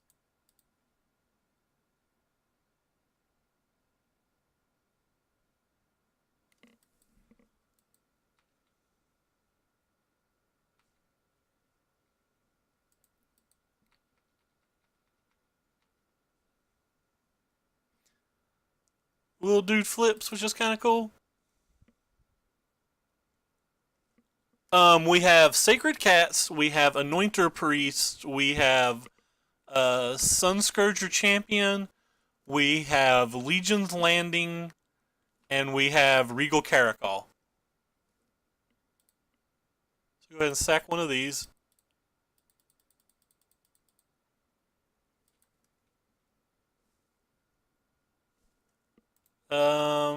That probably just ends the game, right? Yeah, I'll just leave it on top. I think it ends the game. Even if it doesn't end the game, like, it's still fine. It lets us be able to let's just go a little insane.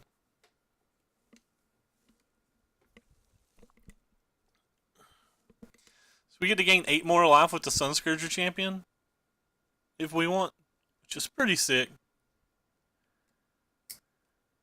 Yeah, I don't know if any of these changes are good, Ricky. They were kind of like made before the stream, and this is our first testing with them. It was just, I got paired versus 5 out of 10 red decks yesterday, and like, I just didn't want to lose the red. So I was like trying to think, how do I beat red decks with this consistently? And this felt like a good way to change, or a good way to combat that. Time will tell if it actually is. Alright. So he attacks, kills my dude, then scoops. So he wanted to send a message. Post-board, I'm going to bring in the cast-outs. Again, I would prefer these be Vraska's Contemptions, or Contempt, but like, I didn't want to spend the $11 to buy 2 Vraskas. So that's the main reason that we've made that swap. Let's see if I can catch up with reading the chat.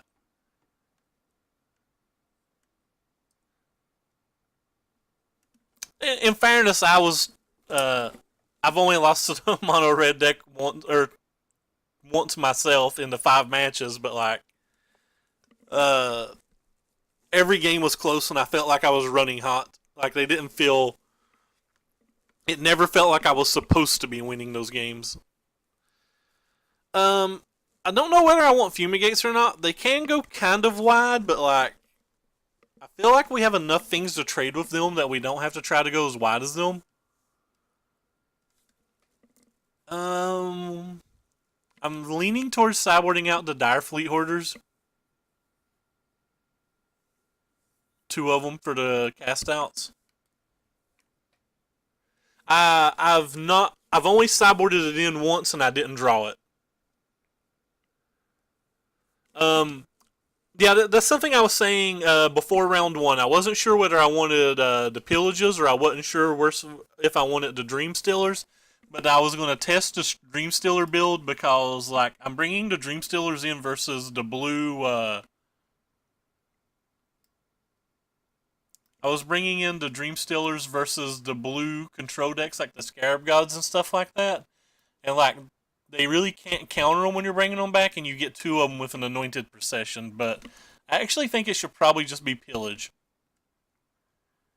Anyway, so back to sideboarding. I just kind of want all of this early stuff. Maybe it's a procession. Maybe like 1 procession and 1 cat, but no, we can't sideboard out a cat. Cat's overpowered. Maybe I just sideboard out stockpiles. Stockpiles seem slow. They also seem beyond broken. I want every card in our deck. This isn't fair.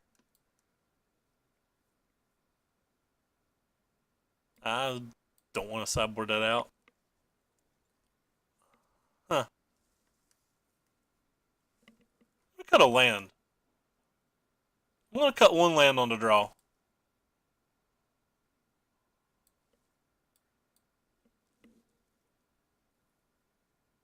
Yeah, I think I'm going to try 1 land on the draw. I also kind of want to bring Angel of Sanctions in too.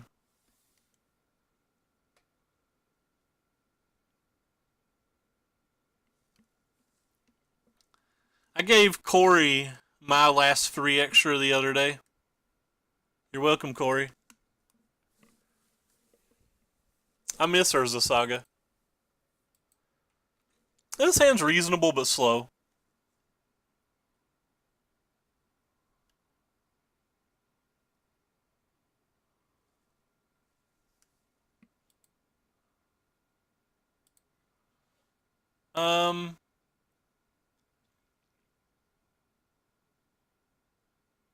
Let's save the Evolving Wilds in case we draw a Hidden Stockpile or something.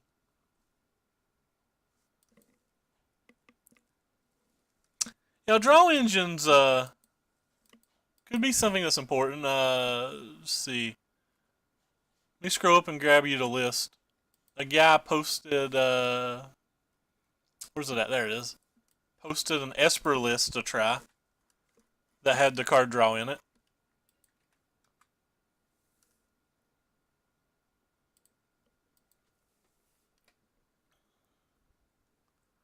I don't know, I've not played that list, but he seems to like it.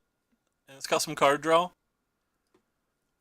In all honesty, Blade Ogre, it's the way my mind works, it's hard for me to say that anybody should play this list, because my mind kind of tells me that I shouldn't play anything that isn't Mono Red or Teamer right now. But that's why we're playing more lists. We're trying to find out. We're trying to see if any of those assumptions are true. I feel like this deck's good versus Mono Red, though, and I feel like Mono Red and Teamer are the 2 biggest decks, and out of our sample size of just yesterday, 50% of our opponents were playing Mono Red, and we went 80% with Mono Red over the 8 leagues we played, so, like, maybe I'm just overrating Mono Red, maybe I'm scared of it unrationally. I'm not really sure. But I'm pretty afraid of Mono Red.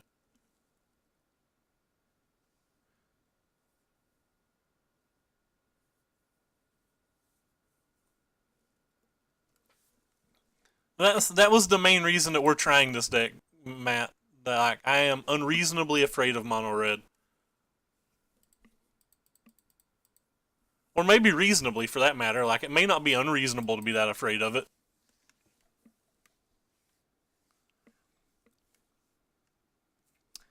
I definitely think that scavenger card's pretty playable. We had an opponent play it versus us earlier today. Two opponents, in fact, I believe, that I've played versus it today. Did a decent amount of work both games, but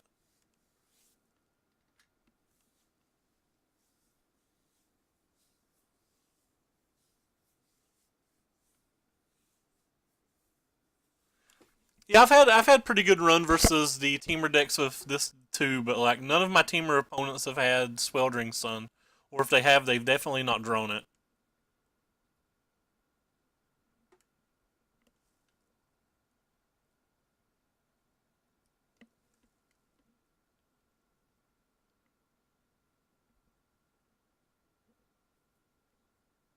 Really?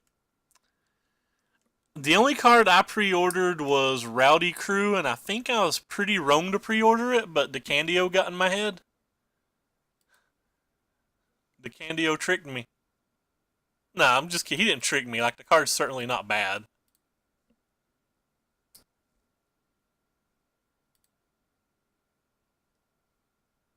I wonder if I can attack yet.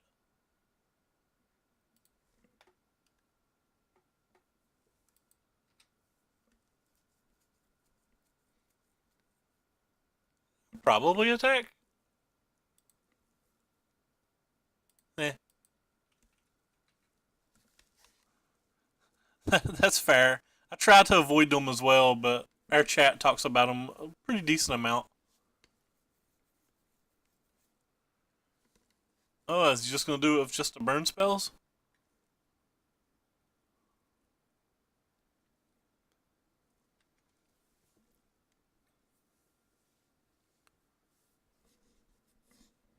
What was this price when you pre-ordered?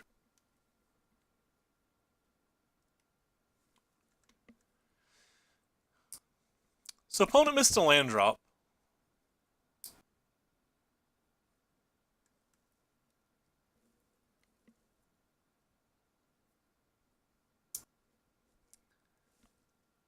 $2 Canadian. That's a pretty good price. It's worth that, for sure. It's worth more than that. I am not a fan of the Rowdy Crews I pre-ordered.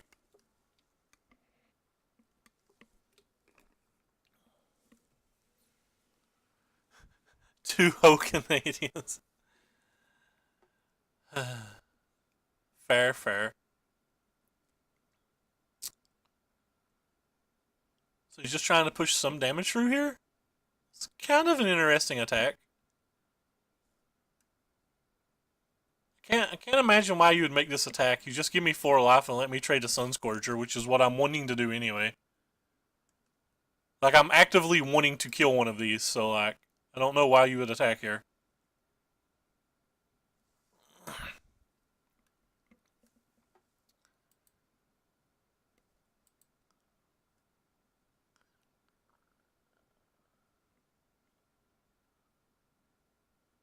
Um,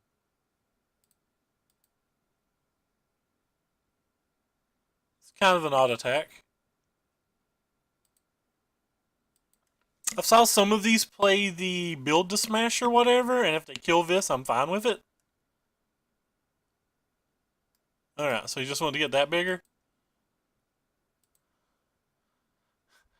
Could play this and just try to ruin his dreams.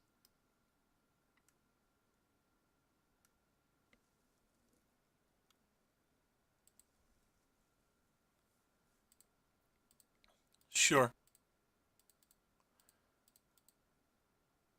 Seems like overkill, but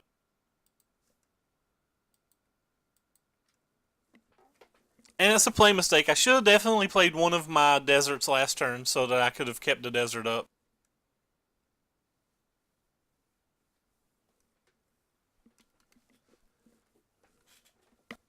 So that was a play mistake by me. Gotta get something going pretty soon. We're at the 9 land mark in 12 cards.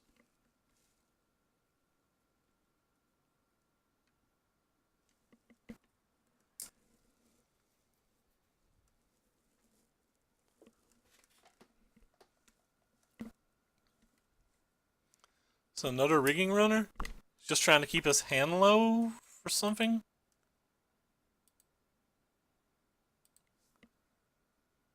Alright, at some point we're going to get there. I promise. It's 10 land and 13 cards. He's having the exact opposite thing, but he's played all of his cards but one, so.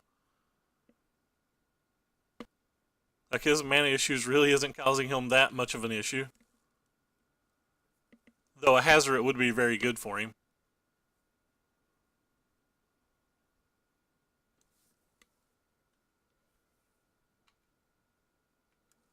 Alright, come on, deck.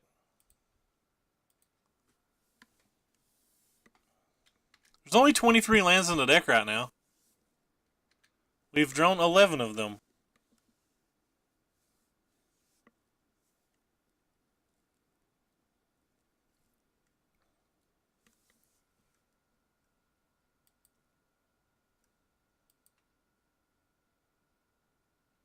Alright, we've now drawn 12 of them.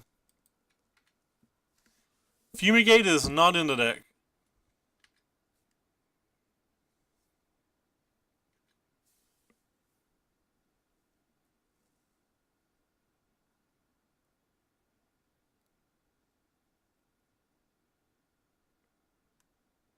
Our opponents literally played 10 spells to our 3.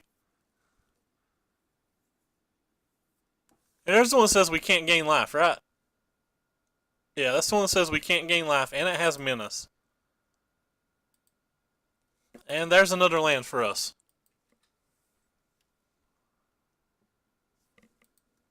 Three.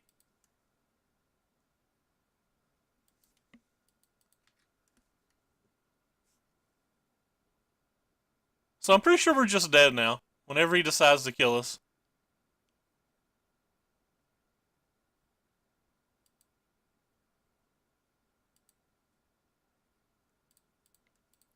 Well, we'll play it.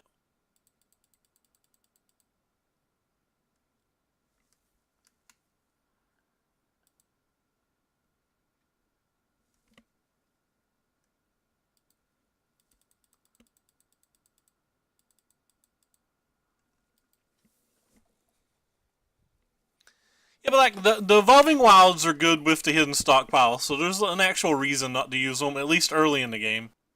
I probably could have used them before now. What? My phone's going crazy. Sorry, guys. I could have used them before now for sure. Alright, looks like we're just dead.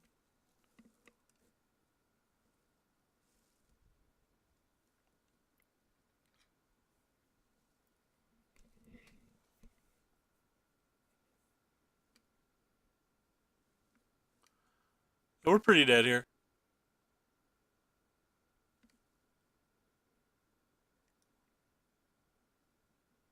But that thing wasn't on board, right?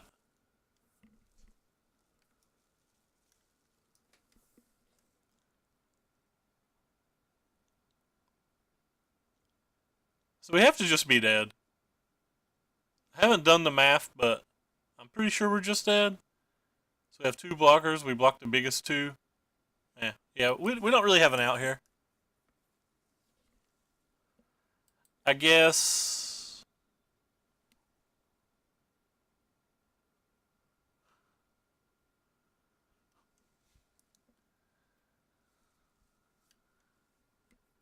Turn 5 of game 2. Hey, at least we're further into the game than that.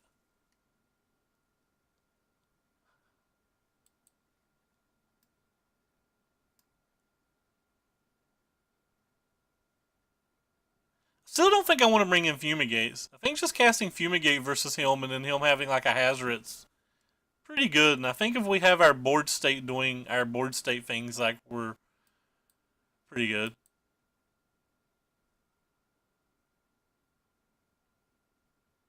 That's fair. That is fair, P-Sams. So do we have any outs at all? Probably not, if he didn't attack.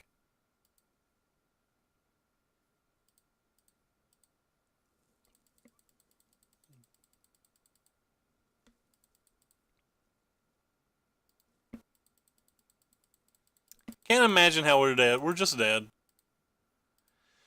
The Chandra puts us at. I like how I conceded and then the land went into play.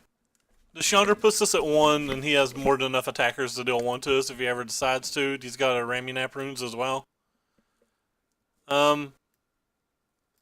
He showed me Chandra, or he showed me Glorybringers game 1 and Chandra's, so I don't really want to bring the Angel of Sanctums in. Kinda want to Fumigate, but like, I don't. It would have been good on that board, but I don't know if it's good overall.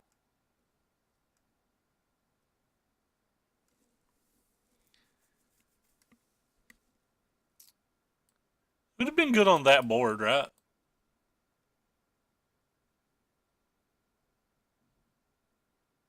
I still just don't think it's good overall, though.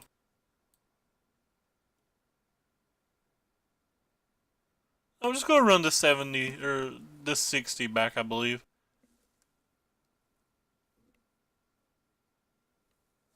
We have 6 answers to it.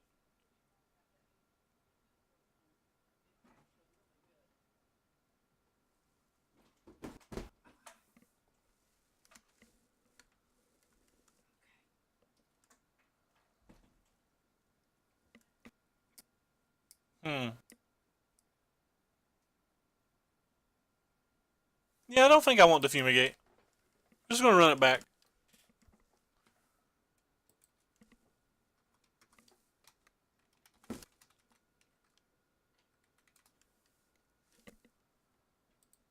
Try to draw a few less lands this game. Alright, well that's a few less lands. We'll keep it, I guess.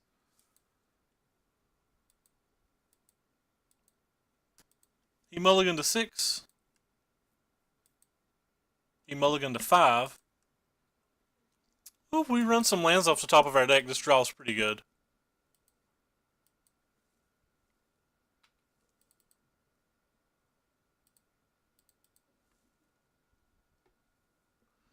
I think it's worse than Veraska's Contempt.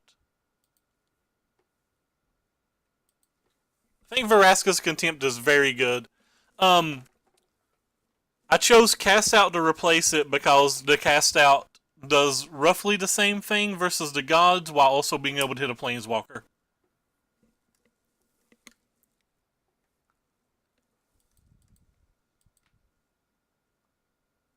Alright, well, we're going to have to hit some lands, folks.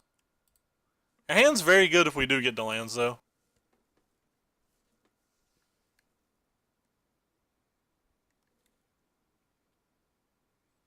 I think it'll go down in 2 or 3 days, maybe. Maybe a week. I don't know.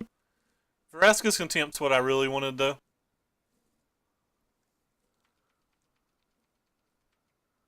Red Rover, send us 3 lands on over in a row. Rip. He has no 1 or 2 drops the game we draw Fatal Pushes.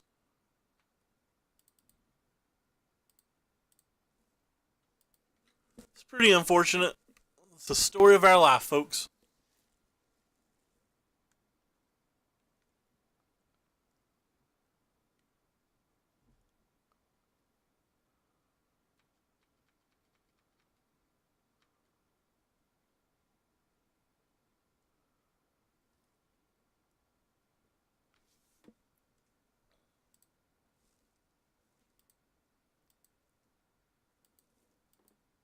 Sure.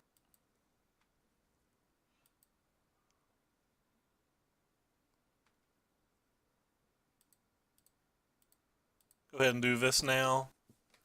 Have to wait till the combat phase, though, because he could have had like a land and a Beaumont Courier or something. Land?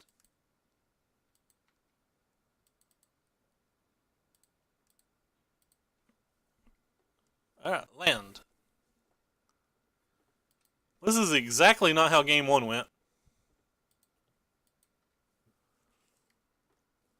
Or game 2, rather. I guess this is kind of how game 1 went fine. Well, he's missing land drops as well, though. It'll probably be which one of us draws the land first. 4.3. That's pretty low. Yep. That's a card.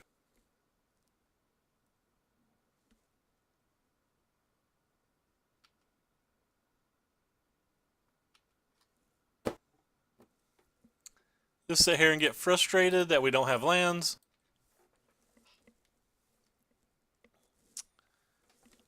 I think even if we had a third land, we would be very far ahead right now.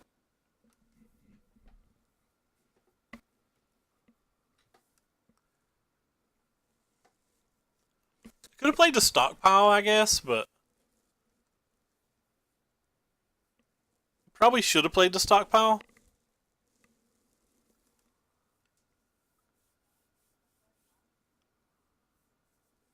He had a fourth land. Looks like this is Hazoret and game. Oh, it's Chandra in game. That works too.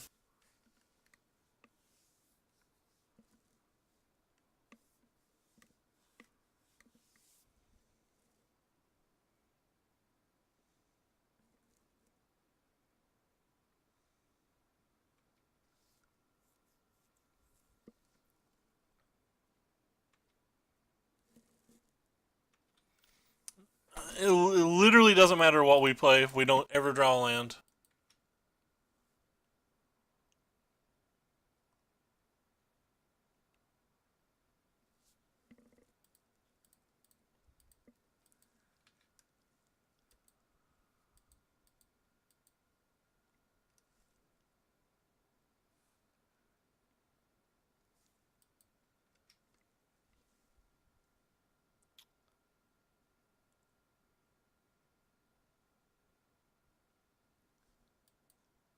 This game's frustrating.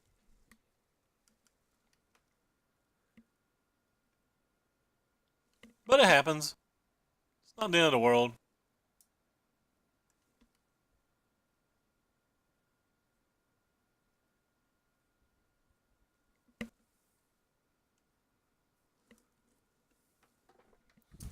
Yeah, we would have that exactly how?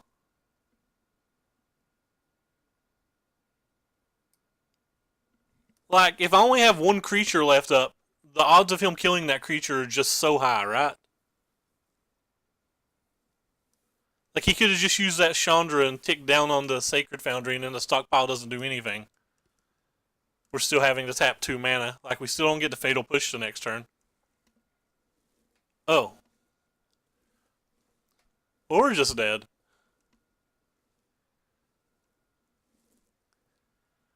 So what can we draw?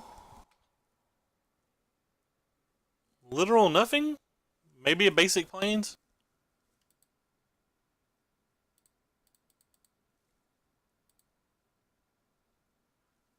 Maybe a basic plains. Maybe like just a white source. That's not going to do it. And that's game. Happens sometimes. It's kind of disappointing for it to happen in that spot, though. When we finally got paired versus a deck that we thought we couldn't lose to, and then we like didn't really get to play game 2 or 3.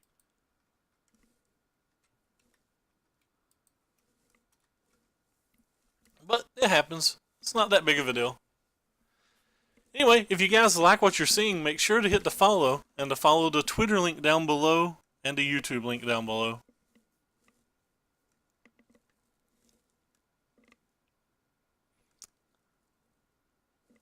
Maybe sideboarding the 24th land out was just super bad.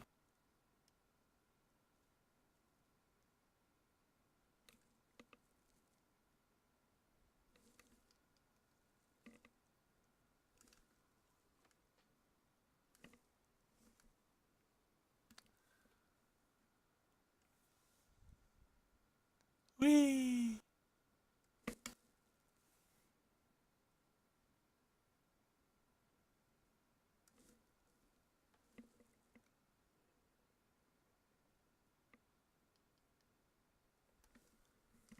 Yeah, maybe I shouldn't have sideboarded out the land.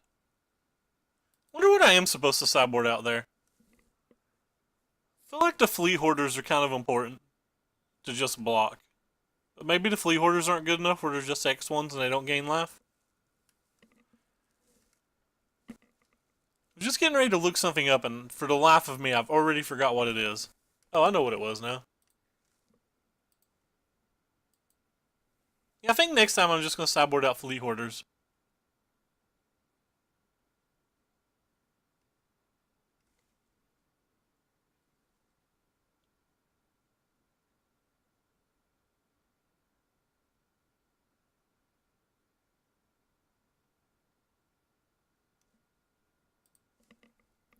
Alright, so this hand seems fine. Opponent mulliganed again as well. Opponent is 2 and 2 playing for the pity chest. We're 2 and 1 trying to lock up our own pity chest. I like to say pity chest. Oh, so versus another blue deck, probably a bad time sign for us then. Especially when we have 5 lands and a fatal push in our hand. So our hand's like pretty dead versus him already, if he is a blue-white approach deck.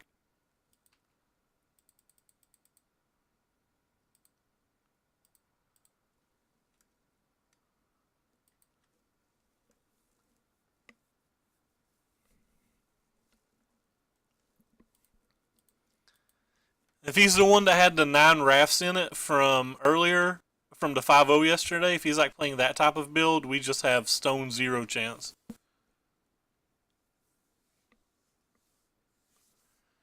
He's mana screwed.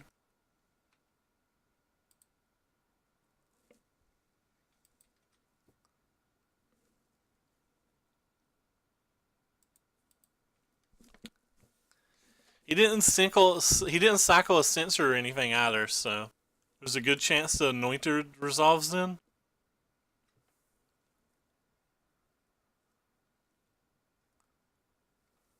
Still playing Hieroglyphs, so he's not the list from earlier. Oh yeah, it does. Eric Hawkins was saying he thinks this deck might be unplayable because our Revelation's getting more play at the moment. I actually kind of want to try a blue-white deck, but I don't want to play approaches in it. I just want to use Cats and Gearhulks to win. Curious how that would work out. I actually feel like that'd be pretty strong in the current meta.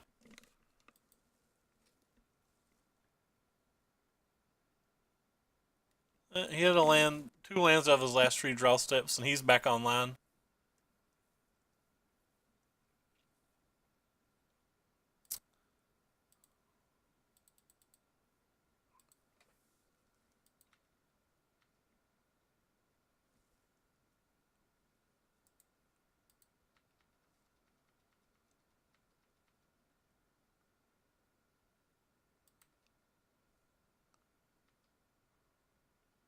You have to assume he has a counterspell or something at this point. But you also can't not play it, you know?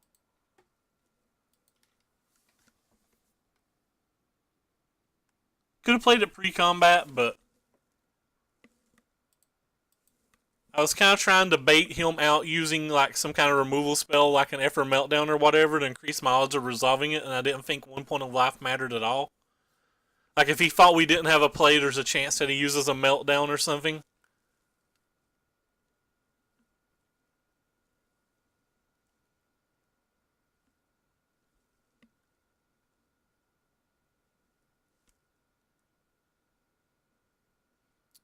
It's probably kind of wrong, but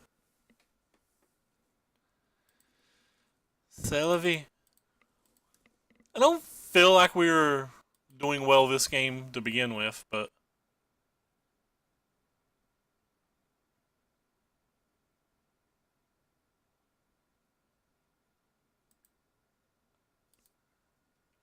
yeah, I know he used the Gideon on one of them, but it's faster just to press one button.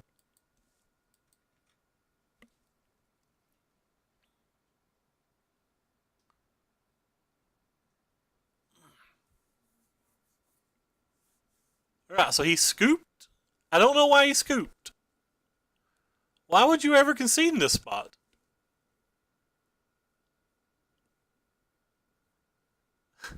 He's at 13 life. The Gideon survives on board unless I waste the dunes. That's a very odd concession. Anyway, so it's time to bring in all of these.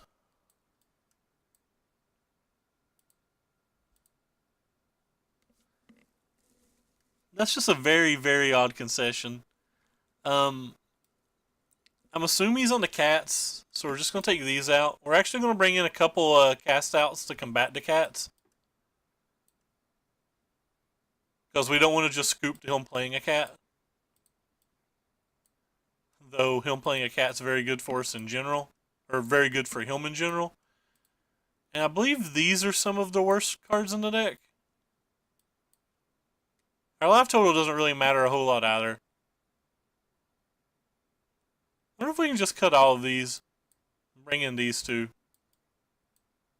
They can hit cast outs. They can hit all the new enchantments. They can hit Gideons. They can hit if the guy from yesterday was playing Kefnet, they can hit that. All right, this hand's pretty solid. He mulliganed again, and then he scooped. What? He literally mulliganed to 6 and then conceded. He didn't even go to 5. I don't get it. He didn't even look at his. He didn't even go to 5. He's just like, I'm gonna mulligan to 6. My 6 sucks. I scoop. We're done. I was kind of wanting to play this match too. I'm a little disappointed in that. He must have had some bad luck in his previous rounds or whatever, and he's like tilting off or something. I don't know. I'm sorry, guys. Like I said, he had to just have some bad luck and he tilted or something.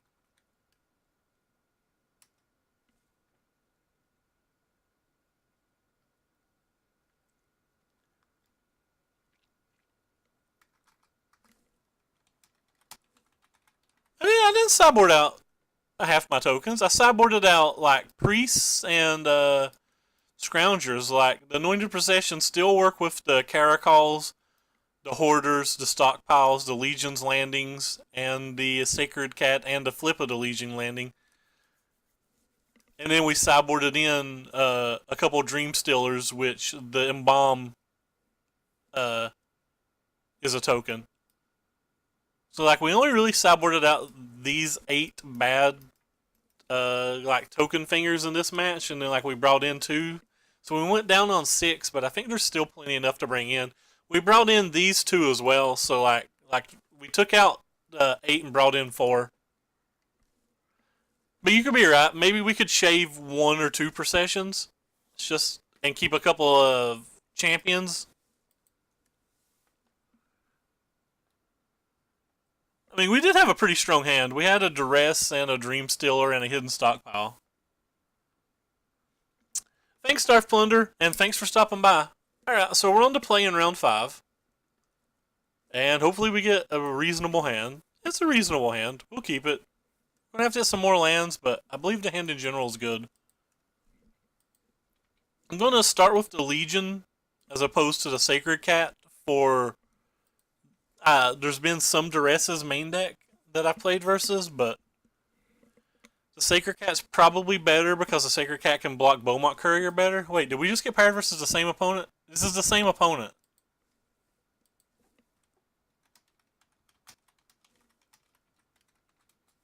It's the same opponent again. And our draw is much worse this time.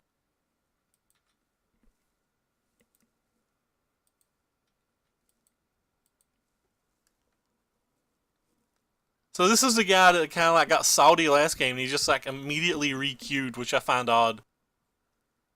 Normally, if you're salty enough to scoop, you're not wanting to play another match.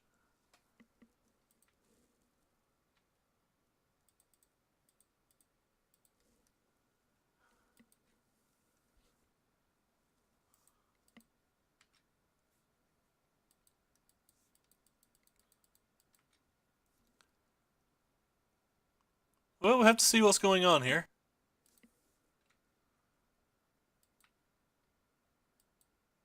Yep, we have no lands again.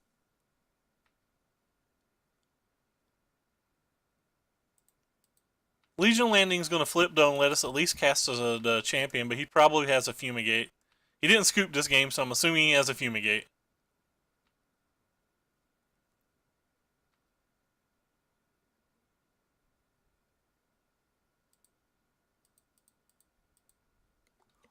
Still going to play this and try to get some more damage in before he does Fumigate.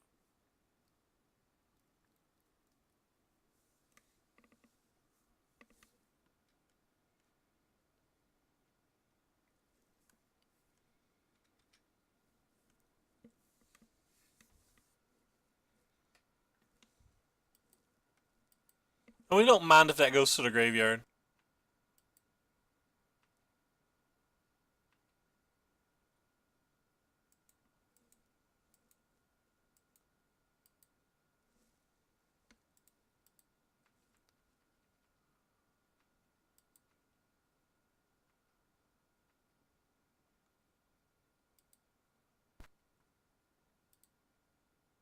Um,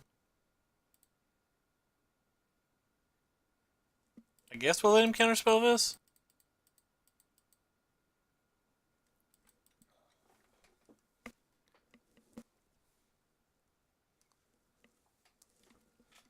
He about has to have a counter. Okay, maybe he doesn't have a counterspell. Maybe his entire plan is to glimmer into a fumigate. Who knows?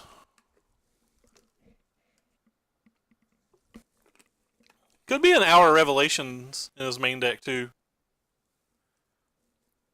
Like the 6 permanents in play now.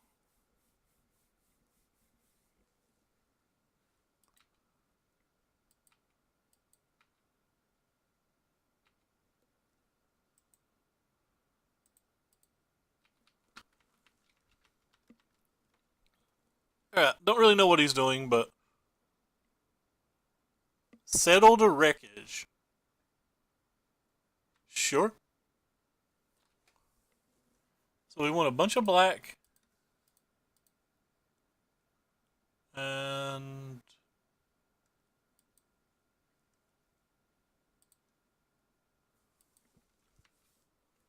not really worried about the settle the wreckage. Like, it wouldn't even have done anything if we wasn't mana screwed. We'd just be playing a cat here.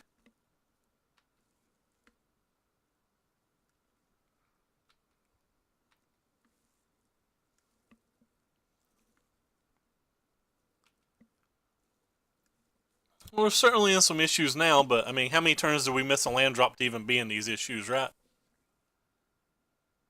And it makes this Supreme Will not work next turn? Like, we can just resolve a cat now?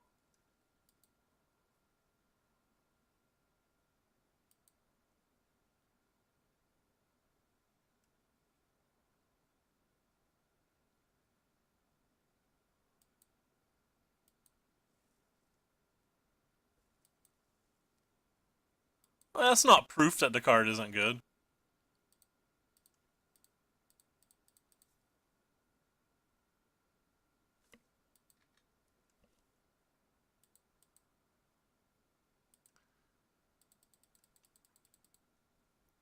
I'm just gonna play things out.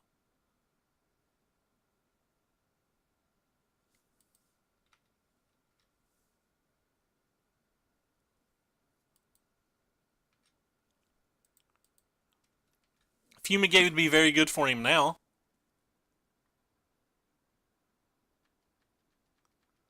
But he still has to have the Fumigate, right? Another Settle the Wreckage would be good too, I guess.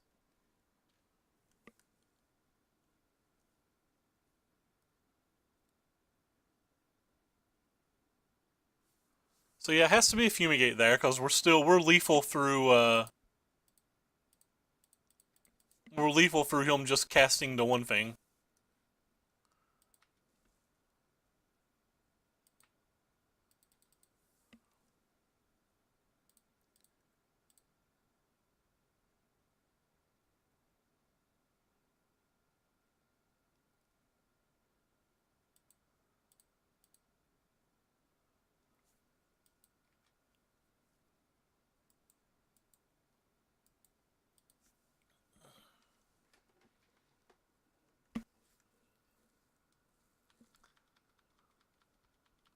So 21 last what he'd be at.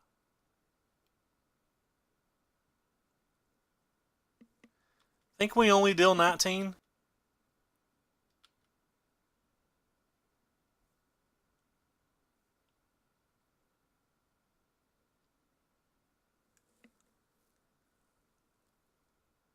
Sure.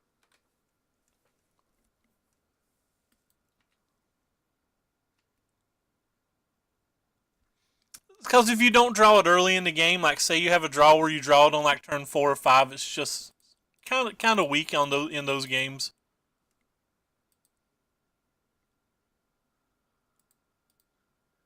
All right, well if he has a second one of those, we're just dead. That's fine.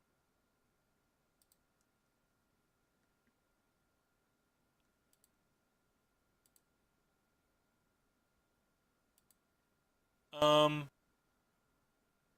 so we have 6 attackers. So 19 damage is all we do. Hmm.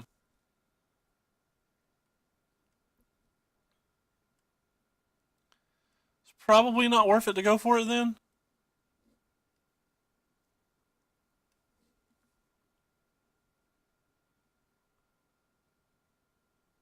It's probably better just to keep on keeping on. Sure.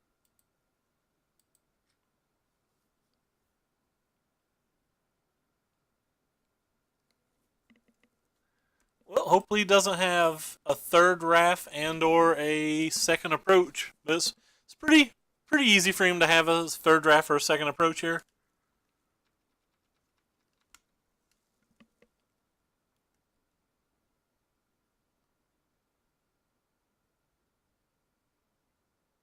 Alright, yeah, well we're dead.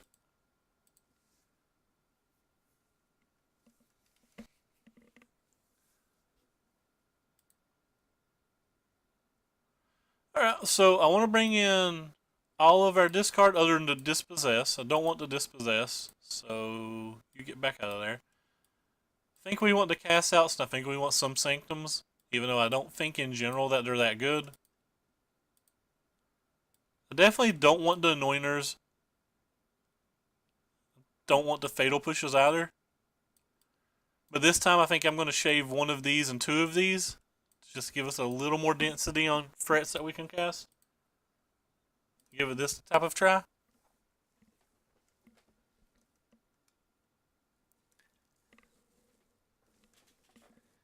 Alright, so we're going to play first.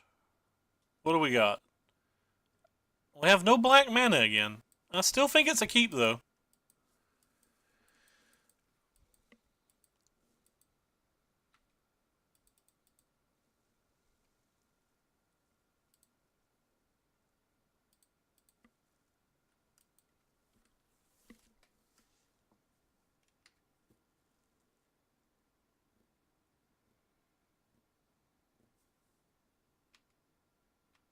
Hey, black mana. Good time to draw you. So we're going to play the one that can attack first.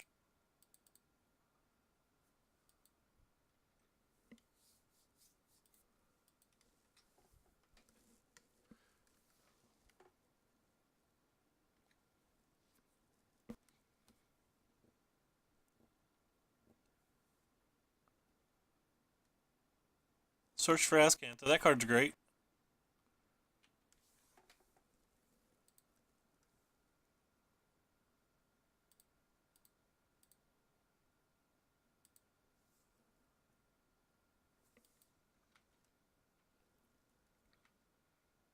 I'm going to sack the Vampire and not the Hoarder, I think.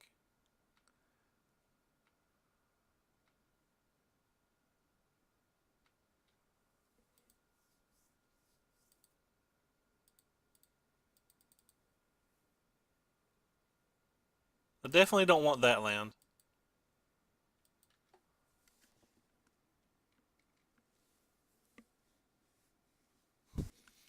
Yeah, it takes a little work to get it there, but it is a little weird.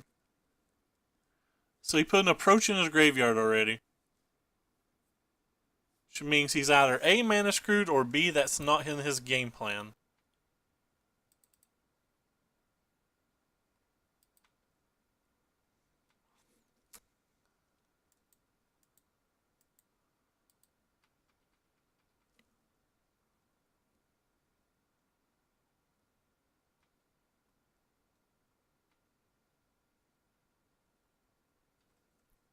Hmm. Alright, I think it's better to try to cast this one.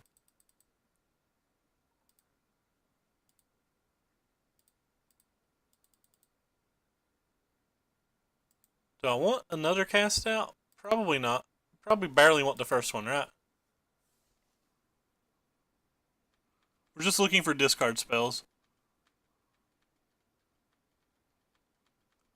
To try to get like Settle to Wreckage or a Fumigate or something out of his hand.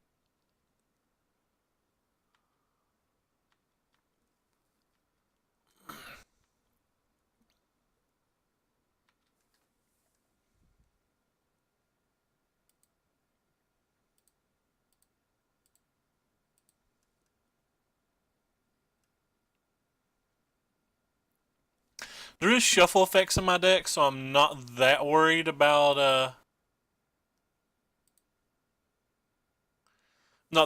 putting things on the bottom like that. Alright, well, I guess let's start with the attack. Because if he taps out for Settle the Wreckage, we know we resolved the possession.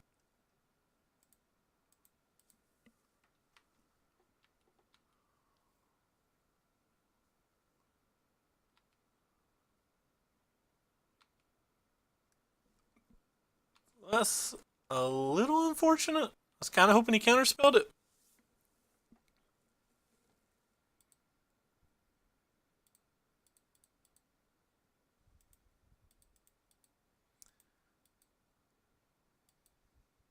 So we might as well play around. Can't we really play around anything, can we? No. Just go ahead and play this thing, I guess.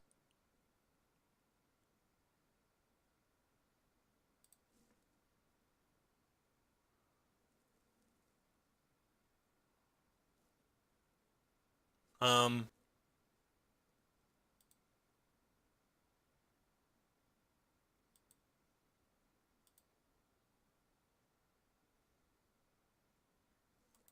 Don't want that either.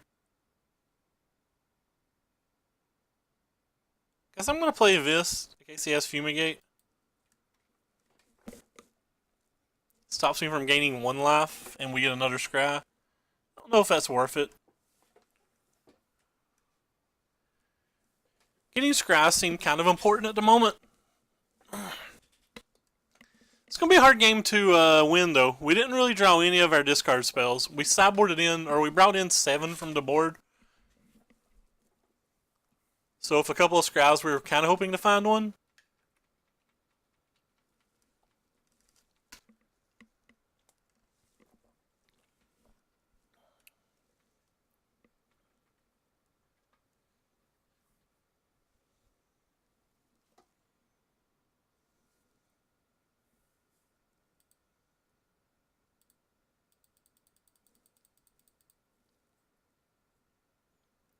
Do we want a generic creature? Probably not. Probably not.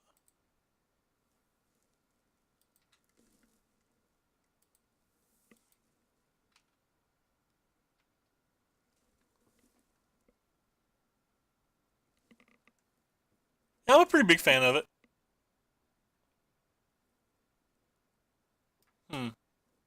Alright.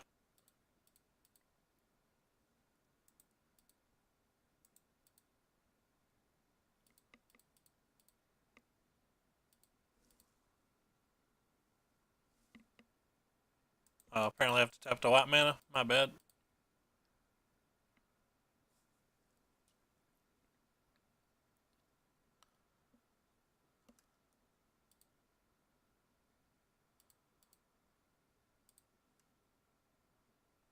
Another Legion's Landing. No, I don't think I want that either. We just want discard spells. If it wasn't legendary, we'd obviously want it, but I may have messed up by not casting outing the Search of Azcanta earlier. That could turn out to be pretty bad for us.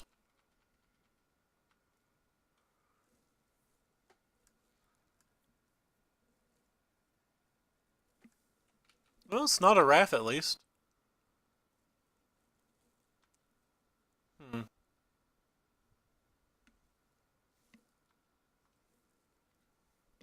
Alright, well, I guess let's tap white mana to do that, but should have actually tapped one of the dunes. That was stupid of me. Not that our life matters at all versus them, but still stupid of me.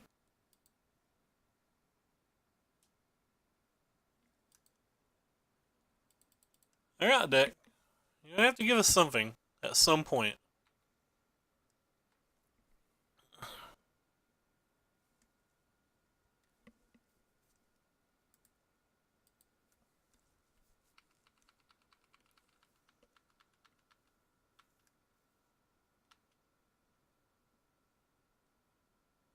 There's another settled wreckage. Oh, it's a torrential gear hulk. Sure.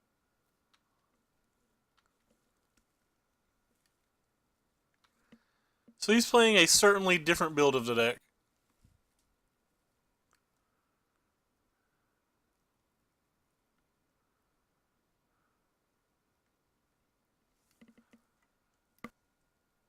Yeah, I like the one that looks like it's getting burnt to death. It's getting burnt asunder.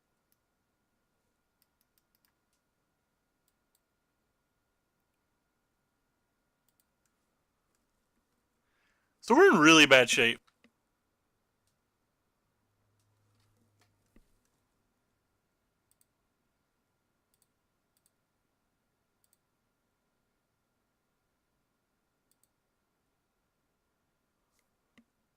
Certainly don't want that.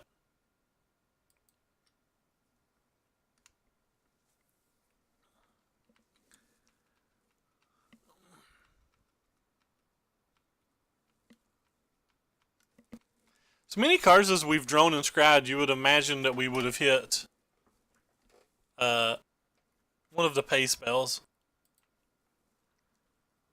I don't care about my life total at all. I'm not going to block if he attacks.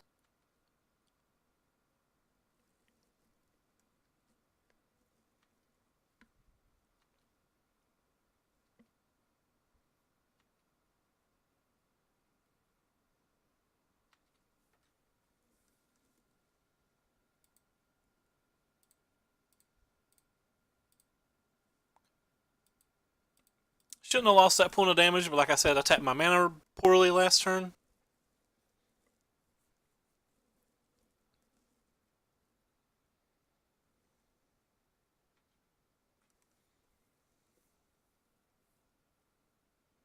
Alright, so let's start with sacking one of our guys again this turn.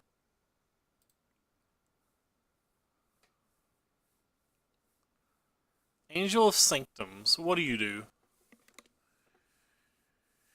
Probably get counterspelled and or swept up with another Torrential Gearhulk. We'll put you on bottom 2. I really just want a Duress. I want one of our 4 Duresses. Well, that's the card I wanted. Let's see if it's any good.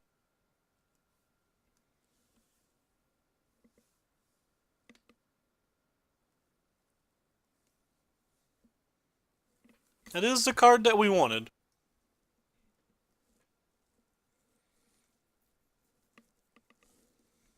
Oh, wow. So, he's got 3 settled wreckages. That's going to be a hard one to beat. He's got 3 of them? I guess we're just going to take the Supreme Will then.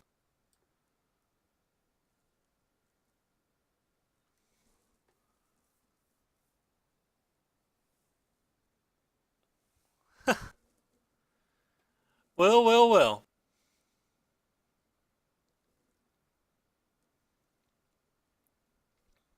He's got another Gear Hulk too, so like even if I make him discard them, he can just get them back.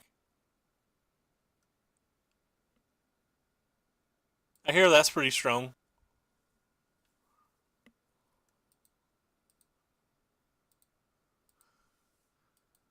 Well, we're not attacking with everything then. An attack with like 4-ish things? Rootbound Crag.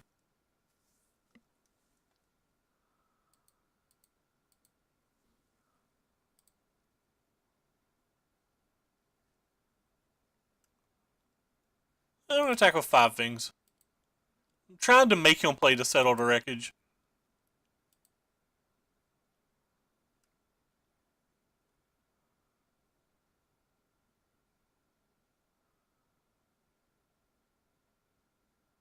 Sure.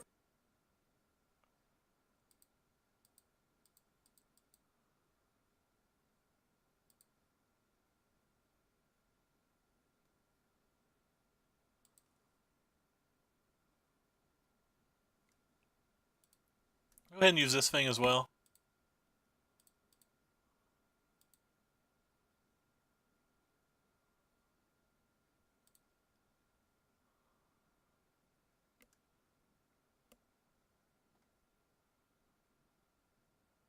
Like how duress doesn't leave this hand up for us, so we have to write it ourselves.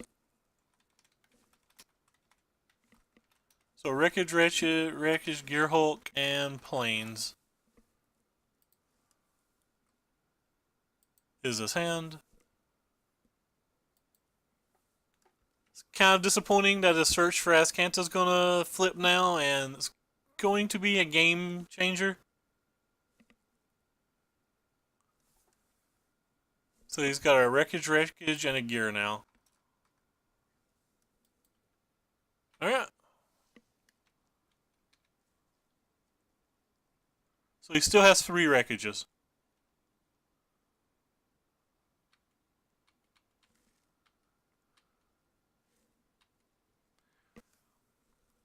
Yes, Kanta gets to flip now,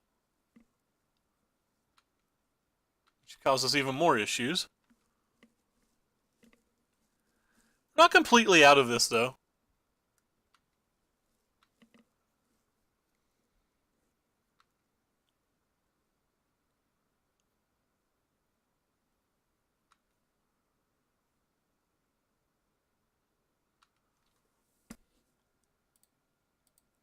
We're certainly not in good shape.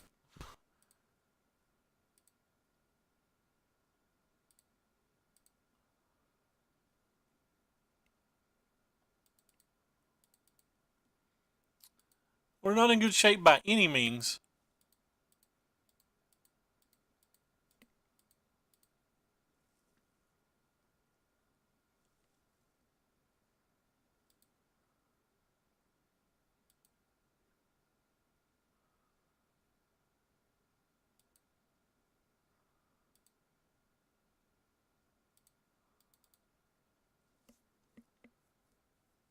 I definitely don't want that. I think I'm fine with sacking another.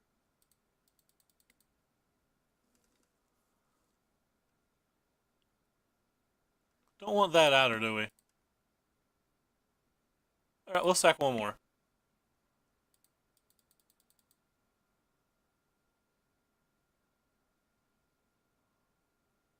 Cast out. A little too late for a cast out to matter. Well, we have a cat.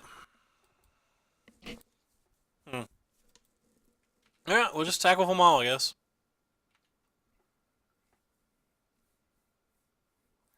That way he needs to play a Wreckage again. Just make him play a Wreckage every turn until we win.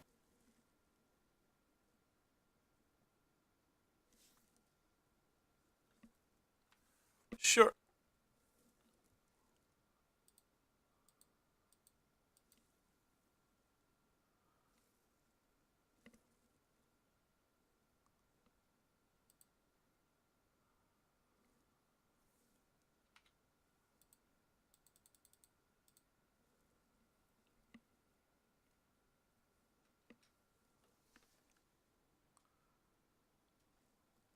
So we know he still has a Wreckage and another Gear Hulk in his hand.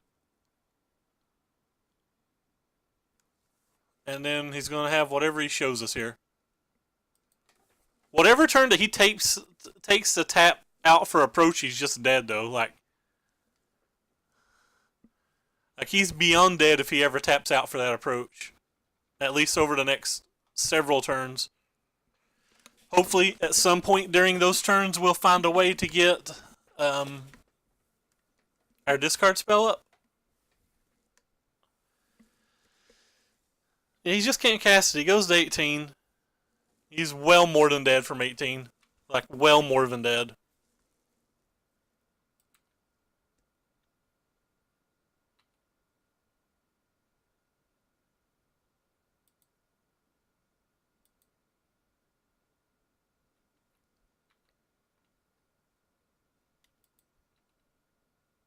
So he needs to draw another Fumigate.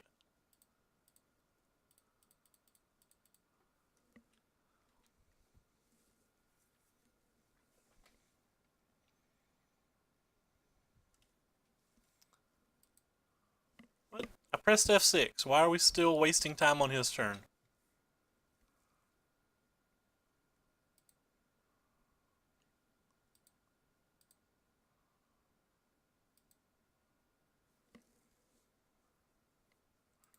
Certainly don't want a cat.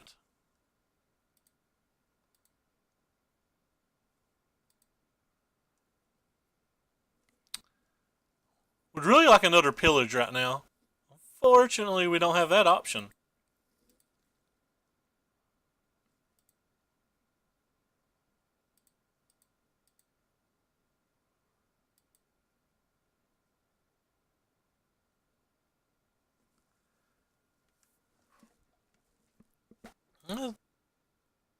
Fine, I'll keep you. Whatever.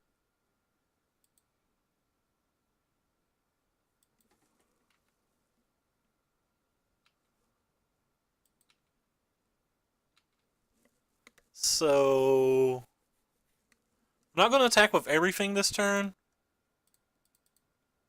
We'll leave some stuff back.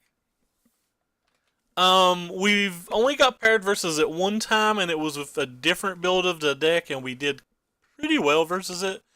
Overall, I imagine it's actually not a very easy match for me, though. Depends on if they're running the Sweltering Suns in their sideboard or not. Sure.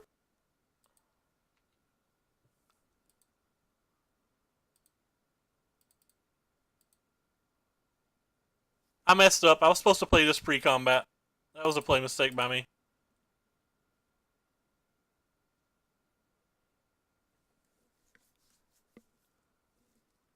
That was a play mistake by me.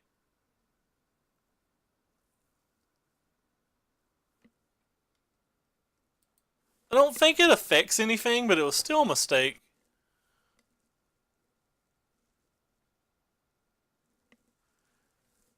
Like, we're in pretty bad shape here. I don't think it affects anything.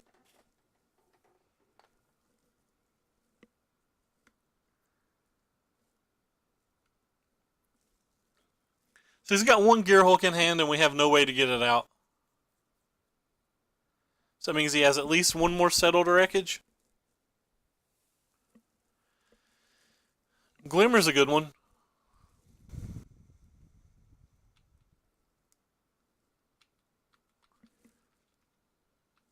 Fortunately, we can still kill him through an approach. Hey, Ni hao chow chow. What are you into, man?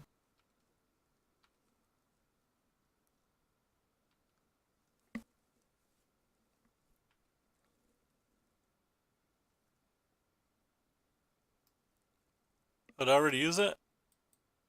Did I tap that for mana?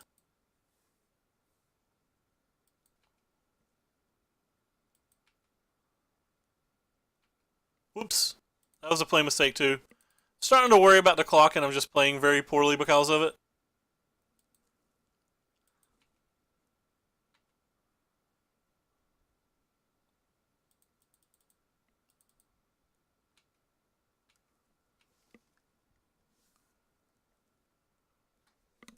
Yeah. We know.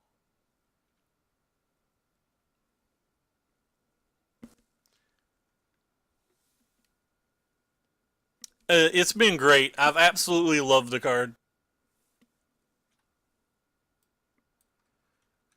I didn't play this game well, though. I think I played it well up until the last two turns, and I've made a few mistakes over the last two turns. Which one do I want to keep? I want to keep the untapped one. Sure. Yeah, I've definitely played pretty poorly over the last two turns.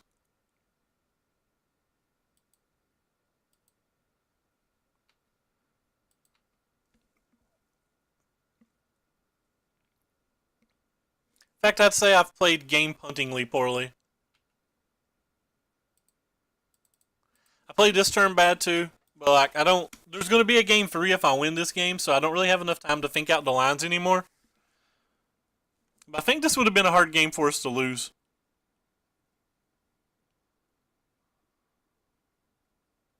If I was able to play right. Like, I'm not really worried about the other settled wreckage. The only cards that we're worried about at all is Fumigate. And we have the tools to beat a Fumigate.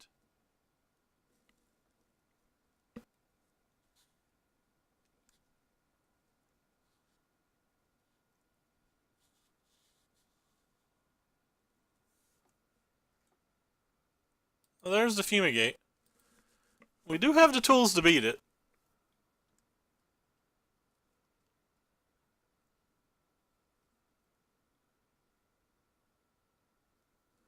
So he needs an untapped land even.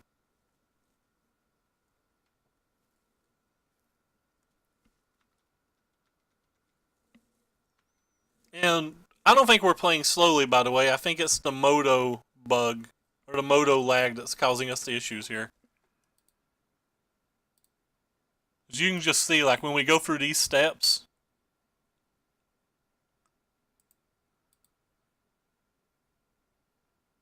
like, it's just taking forever just to do this stuff.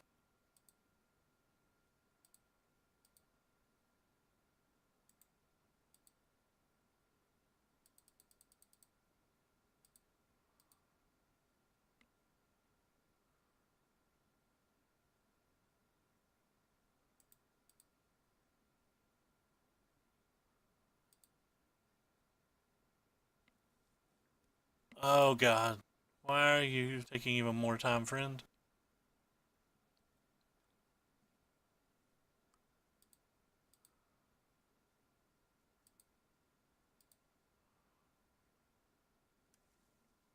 One second, I can't read at the moment. I'll read that after I resolve all these 1,000 triggers. So we can sack 5 more of them.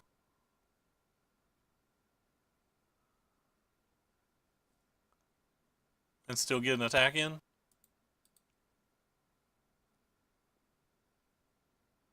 An attack that's technically for 6. But 6 won't be enough.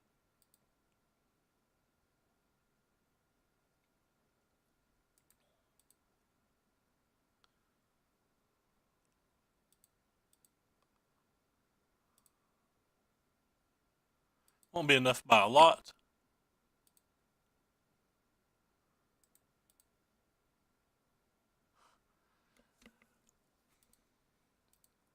This turn alone's taken like 1,000,000 years.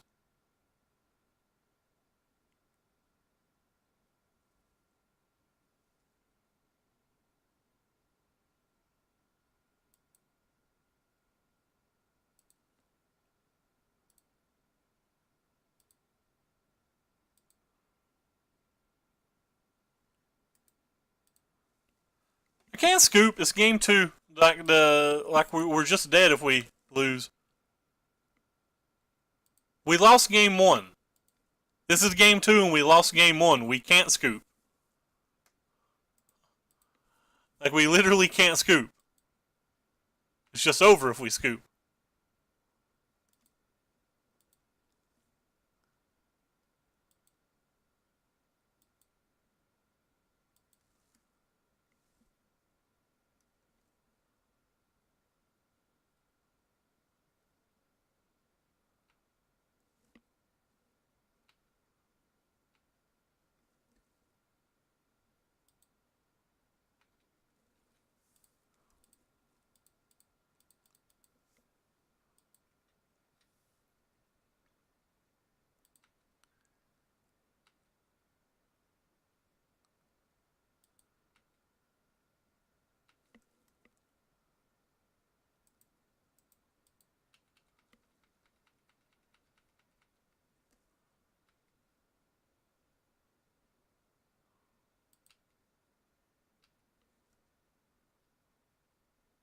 We still know he has one more Gearhulk / Settled Wreckage in his graveyard.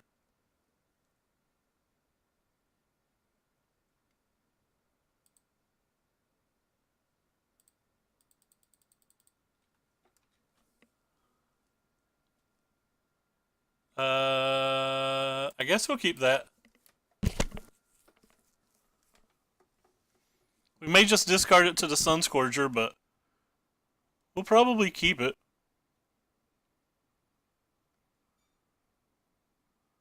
Another search for Azcanta.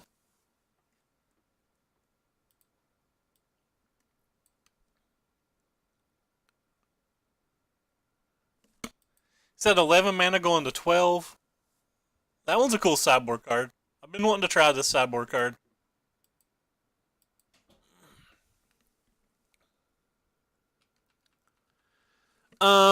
He was wanting to press a button. He basically wanted to F6 with leaving counter spells up, I guess.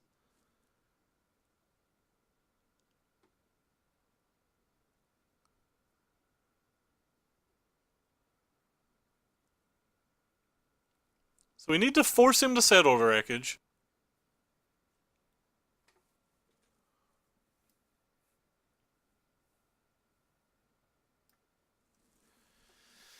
And we need to find a cast out. Oh, wow. Alright, well, back to this.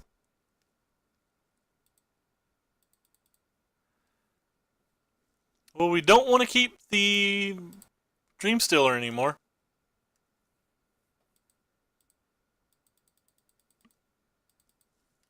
So this game's pretty much over now, but we'll play it out for the stream just to see if we can try to get there.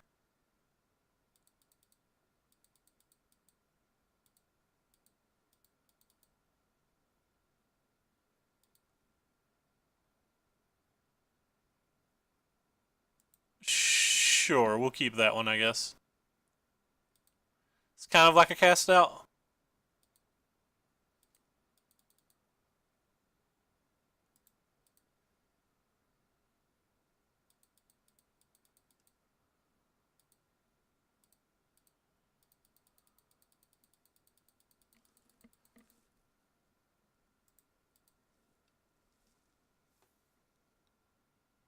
Yes, we are killing our own stuff so that he will not gain life.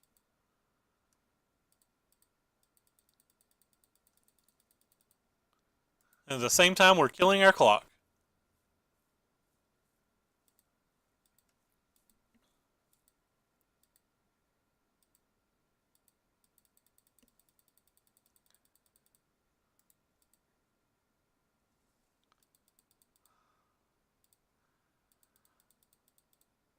Oh wait, that's it, right? Sure, that's it. We only have 3 lands left.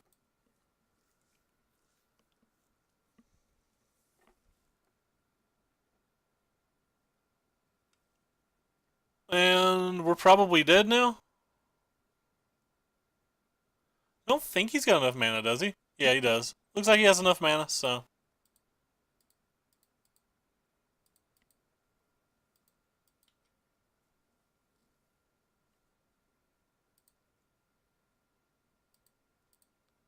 Alright, well, we're going to sack these now. See if we can find a duress instead of the angel.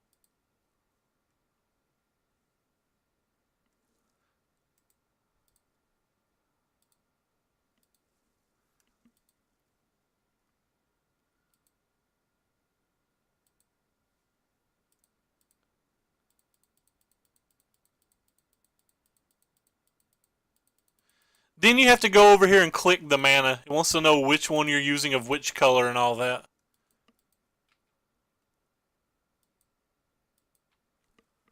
Well, that doesn't help.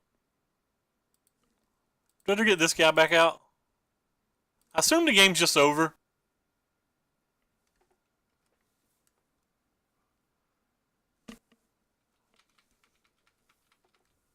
He still has a settled wreckage in his hand, and it's pretty easy for him to have another approach. And we don't have enough time to win game 3 anyway with just 2 minutes left. But wouldn't it be grand if we could somehow be that kind of magical? Anyway, so it looks like we're going to end up going 3-2.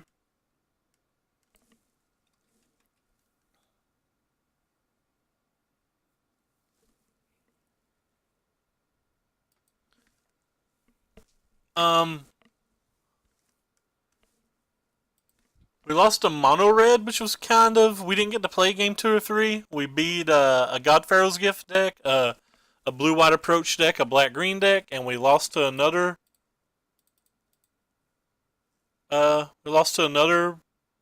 Approach deck. It's the same player actually.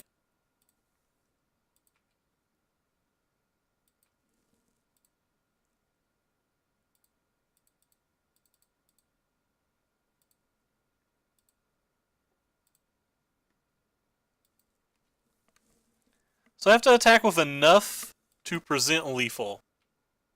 And I can't even do that without attacking with the whole lot. Which doesn't even present lethal itself.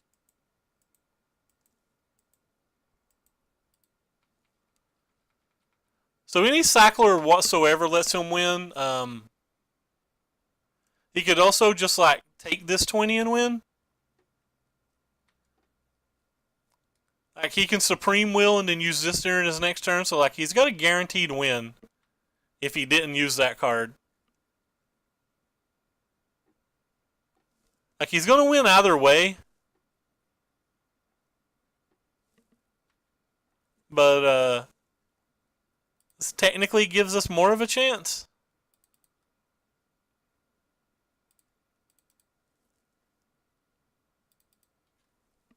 Not that we would have any chance at all, because we'd have to do 22 to him next turn through a blocker and whatever else he has.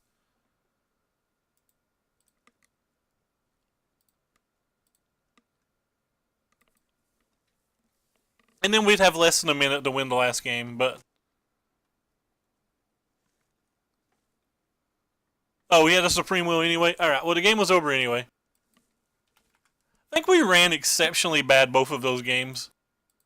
I do think he's probably favored versus us. The Dream Stealer and the Sideboard was pretty bad. I definitely don't want the Dream Stealers going forward. So we want a pity chest. So if we run this deck back, I'm going to cut these. Probably going to add Lost Legacy over them. What other changes would we make? I do kind of want another Heartless Pillage. Heartless Pillage seems pretty strong. I don't know if it's needed. The main deck felt pretty good.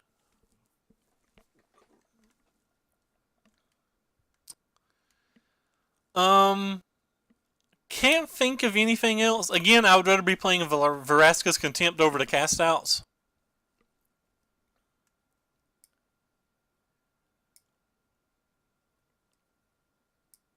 Might have to put in another black source. Whew. That was rough. Oh, let me scroll up and read the one last thing you said. I didn't get to read it. Your deck list right now is 25 lands, 4 cats, 4 duress, 4 priests, 4 stockpiles, 3 Sunscourger champions, 4 anointed, 4 cast out, 3 fumigate, never return. I forgot never return was a card. 4 crested sun mares. So you've got the horses going. Let me go back to the dashboard too. See if anybody else has followed. I forgot to say hello. Thank you for following Sam Tuckhusk and Shadow Rider. Sorry about missing it. I believe this is what I would try going on to the next round. Maybe not the Dispossess. Dispossess seems a little unlikely. Drop it and try another pillage maybe. I have to actually go buy that pillage, but yeah, so that's going to be it for me tonight. It's going on about 10 p.m. I may log on a little bit later, but I very highly doubt it. I've gotten behind on doing stuff where I've been watching League of Legends Worlds every night.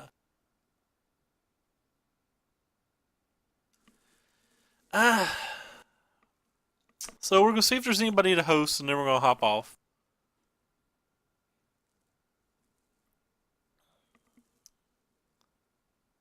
Doesn't look like there's anybody that I normally watch that's online. Let's see if there's anybody that I don't watch that's online. Thundermo's online, I guess. He's playing Red Green Dinosaurs. That sounds fun.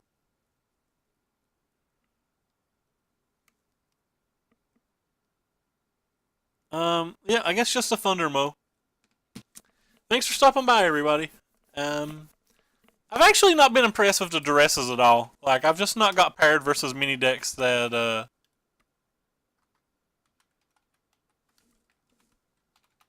they seem great versus.